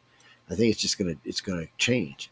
It's not that you're not going to still have conventional people doing painting and stuff like that. It's just going to be, so a gaming company might hire you and say, okay, Jessica, you know what, we want you to come in here. This is what we're looking for this game. We want you to make sure that the AI is producing what we need. Because, you know, an everyday person's not going to really understand art. You're not going to understand shading and shadows and stuff like that. So that would be that person's job. The difference is they won't need 10 illustrators anymore. They only will need 1 or 2. That's going to be the real difference. Well, you know, life's changing. You know, a lot of jobs. There's going to come a point in the near future that at least half of the planet is not going to be doing anything. There's just not going to be anything for them to do. So colonization is crucial. Elon, get your ass out there. Elon. Even though he's evil, Elon, look, I know you the guy from Moonraker. I understand that. You the guy from Moonraker who is making a Drax. But I still love you, dude. I still love you. So, and, you know, just be sure you take me with you so I don't have to worry about this. Okay. If y'all don't know what I'm talking about, people go watch James Bond movie. It's an old James Bond movie. It's called Moonraker. Go watch it, and you'll know what I'm talking about. No, I think Elon is brilliant. Yeah. I think not just that the man's got balls the size of Jeff's head. I mean, it's just like, what the hell, man? No, really. I mean, come on. This guy called up Putin and said, "Look, I will knock your nuclear weapons out of space with my freaking satellites." What kind of balls? I mean, he's lucky he's still freaking alive. Putin kills everybody. I mean, it's just, no, he did not. I'm serious. So Putin said he would use nukes, and he said, no, you won't, because I've got like X amount of thousand satellites up there, and I'll just run them into your nukes and knock them out and make them go the other way. And he said, I guarantee you I can build and launch satellites faster than you can build nukes, my friend. Mm-hmm. I was like, he basically put Putin in his place. And it gave Xi Jinping a thing like, oh, shit, mate, our nuclear weapons are not quite as important as they used to be. Like, now we can knock them out with a satellite. Well, they just bump them because those satellites, people think they're little bitty. Them satellites actually quite big. They're huge. They're bigger than they'll Volkswagen. They'll just run right into it. I just thought that shit was too funny. See, now I could use this. Get me a little spaceship here. Take you for a little ride. So when you're the person, whoever asks you about art and so on, that I wanted to show this in furtherance of that question, because this is a breakdown of how the image was made initially.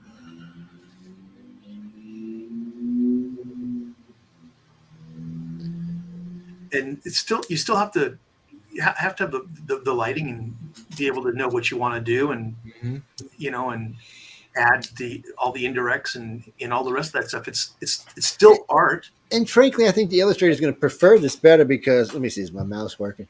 So he or she is not going to have to do all these little dials, all these little dashes, all these little buttons, this little map over here. That's a lot of freaking work.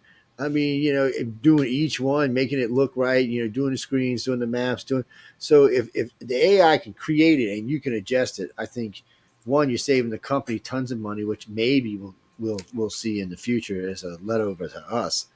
And you're still getting the finished product. Yeah, I'm sorry to interrupt. Okay. Yeah, I mean, if the concept art, like if someone's going to make something, concept art is a big deal. Like, what's this going to look like? I need different ideas. So to be able to take, you know, a combination of CG or AI and CG elements and turn, you know, this into that with this, you know, the AI person here, and this switched out, and the guy put in the seat and the planet and the lighting and all the rest of that stuff. To be able to do that, to show a concept as a concept artist with the speed, your speed is like how you make money. Like if you're going to dick around, you know, you're going to dick around. I'm like, you're going to. Well, anyways, you got my. That's what. Well, and the application isn't just for movies, books, and comics and art. Like you said, concept art. This could revolutionize the car industry. I mean, how long does it take these guys to make a concept car for the next generation car for General Motors or Volvo or whatever?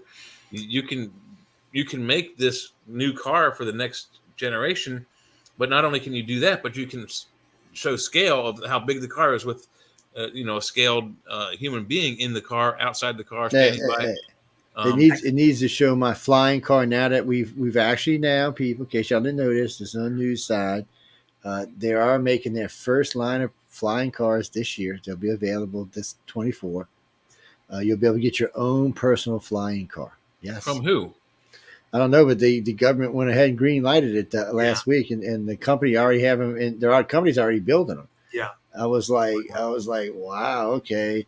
You know what they look like? They look like oversized drones. That's what they look like. Yeah, but do they fold up into a suitcase like on the Jetsons? No, but this one actually, this one's really cool because the fans are it looks like a car body, but the actual fans or rotors are inside the body. So when it lifts up because the air comes through the body, and then the whole body shifts so that so that the fans are pulling it forward like an airplane. It's crazy. Oh my God, it's crazy. It is. Crazy. Oh no, Janine, they got the one with the wheels. I don't know what's powering the wheels, but they got the one with the wheels because I don't know if the fans tilt and how the wheels are going to play. And no, the one Jeff and I are talking about don't have wheels. It's called vector thrust, isn't it? So but this is all just fans. I mean, this is drone technology, is what this is. Between lithium. Oh, and okay. Another piece of news before we put on the things and we let Jeff tell y'all good night. So if you love blue crabs, you're going to be upset. Because they found a way to make batteries from crabs. No. Oh, yes. And they're much food. better. And wait, It's much food. better than the lithium. They don't overheat like the lithium batteries we got today. They can go 400,000 charges without going bad to the battery of the future. And they come from, I don't know, something to do with the blue crab. I was like, man, thank God I got my own pods in my own backyard so y'all can bite me. I'm not getting my blue crabs. I hope it's Jeff, yellow mustard they want from out inside the crab, because the crab is like my home state's like number one food. Yeah. So that's awesome. No, he don't live in New York. He lives in Pennsylvania. I'm in Pennsylvania. I'm from Maryland. Maryland is the home of the blue crab and the crab feast. And yes, they do have a lot of crabs in Blue Mountain. But we got to go. Jeffrey, tell them where they can find you, where you're going to be hiding at if you're going to be getting into any trouble. Just watch because they got some women in here looking for you, and I can't tell you what they look like, so you better be careful. It depends on what you want to see. If you want to see the AI stuff, then the AI, my company, I have a company called AI Impact Partners, and that's for AI shit. And then if you want to see the art, then I have a thing called it's jwcreative.art. I guess I could put up the Instagram. And then if you want to go see if you want to see the digital, if you want to see the where all the comic books are, then you go to aicomicbook.com. And I think those are. But there you go. There's ArtStation. There's a bunch of other stuff, but those are kind of the top. I noticed he didn't give out his Chippendales one, so I don't know what that was about. I see, ladies, y'all scared him. He would have gave it out if y'all wouldn't have scared him. Oh man, this show's this evil show. What can I tell y'all? We got to go, guys and girls. Though we are getting over the time. I hope everybody enjoyed the show. We will have Jeff back in the future. The AI thing. There's going to be several segments on this coming up over the next few months. We're going to talk more about what we talked about tonight and the software and how it works. We'll be bringing on talking about other just AI in general. What can we expect? Or our government stupid enough to give our nuclear weapons to the AIs? We already have drones that are running AIs that are flying with our jets now. I seen the new one with the new Project 4 jet. Oh no, these things are badass. They look like a thing. They are badass. And they are completely AI. The pilots can overtake the AI, but they are AI that's supposed to fly with the pilot as cover for the pilot against any other weaponry, so that the F-22 or the F-35 can kill the person without them ever being seen. So we're getting very sophisticated. It's not the first automated drone either. We had drones on the SR-71 Blackbirds. The D-25 drones were autonomous. So this is weird, guys. What was that? I didn't hear you just say again. That's fine. I'm just geeking out with the conversations. I'll go. Yes, well, we can't help ourselves. This is a geek show. No, guys. So all of this stuff we talked about tonight, you can find. There's lots of places to find AI in general. If you have something Jeff and I actually had an agenda. We only got to like 10% of it. Now, if you go look on the description to Night Show, you'll see there's an agenda tonight. We got through a lot of it, not enough. But go out, play with the stuff. Next time he's on, you can come in, ask more questions about how this worked, how you like the software, how you've been playing, what have you learned, anything about stuff like that. Go have some fun with it. It's not going to blow up your computer. It's not going to make you pregnant or lose your hair or anything. So, I'm not going to send a time traveling robot after you.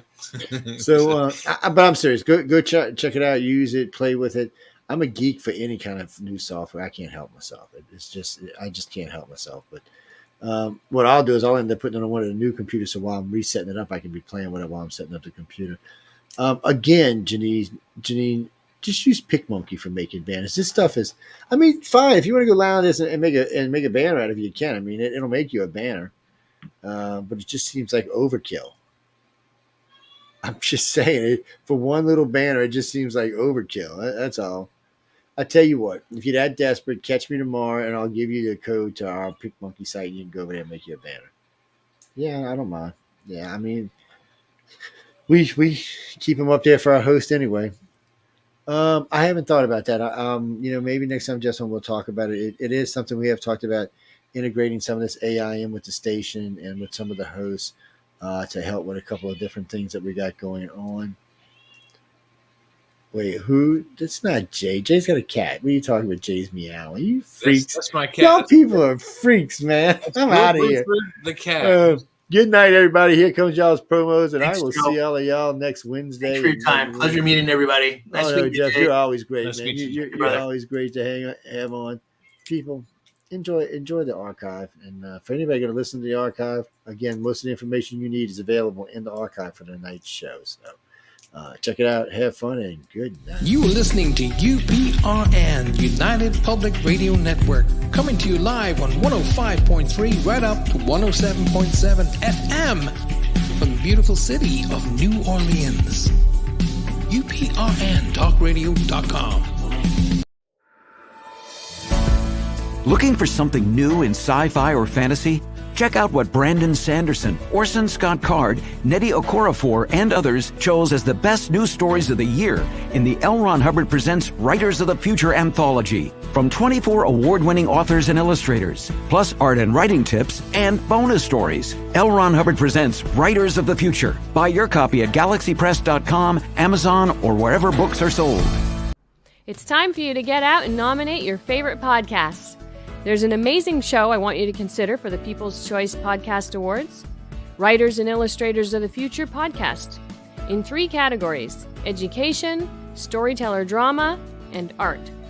For 4 years, the Writers and Illustrators of the Future podcast has provided advice and tips from international best-selling authors, world-class artists, contest judges and winners, and industry professionals based on the world-famous Writers of the Future contest created in 1983 by L. Ron Hubbard to help the aspiring writer and artist no matter their age. It is dedicated to the future of storytelling and art by showing that it is never too late to start, and those who make it are those who never give up. Go to podcastawards.com to nominate the Writers and Illustrators of the Future podcast in any or all of the 3 categories: education, storyteller drama, and art. Hey there. It's time for you to get out and nominate your favorite podcasts. There's an amazing show I want you to consider for the People's Choice Podcast Awards. The News on the Flipside, in the category of politics and news. News on the Flipside is a much different news and political program which is not deemed as opinion news. Listen as Joe Montaldo brings to you just the facts from trusted sources which will allow you, the people, to make up your own minds on the various stories being reported on. Go to podcastawards.com to nominate News on the Flipside in the category of politics and news. That's podcastawards.com, and please take a moment and do it now. Cool show. I know, man. It's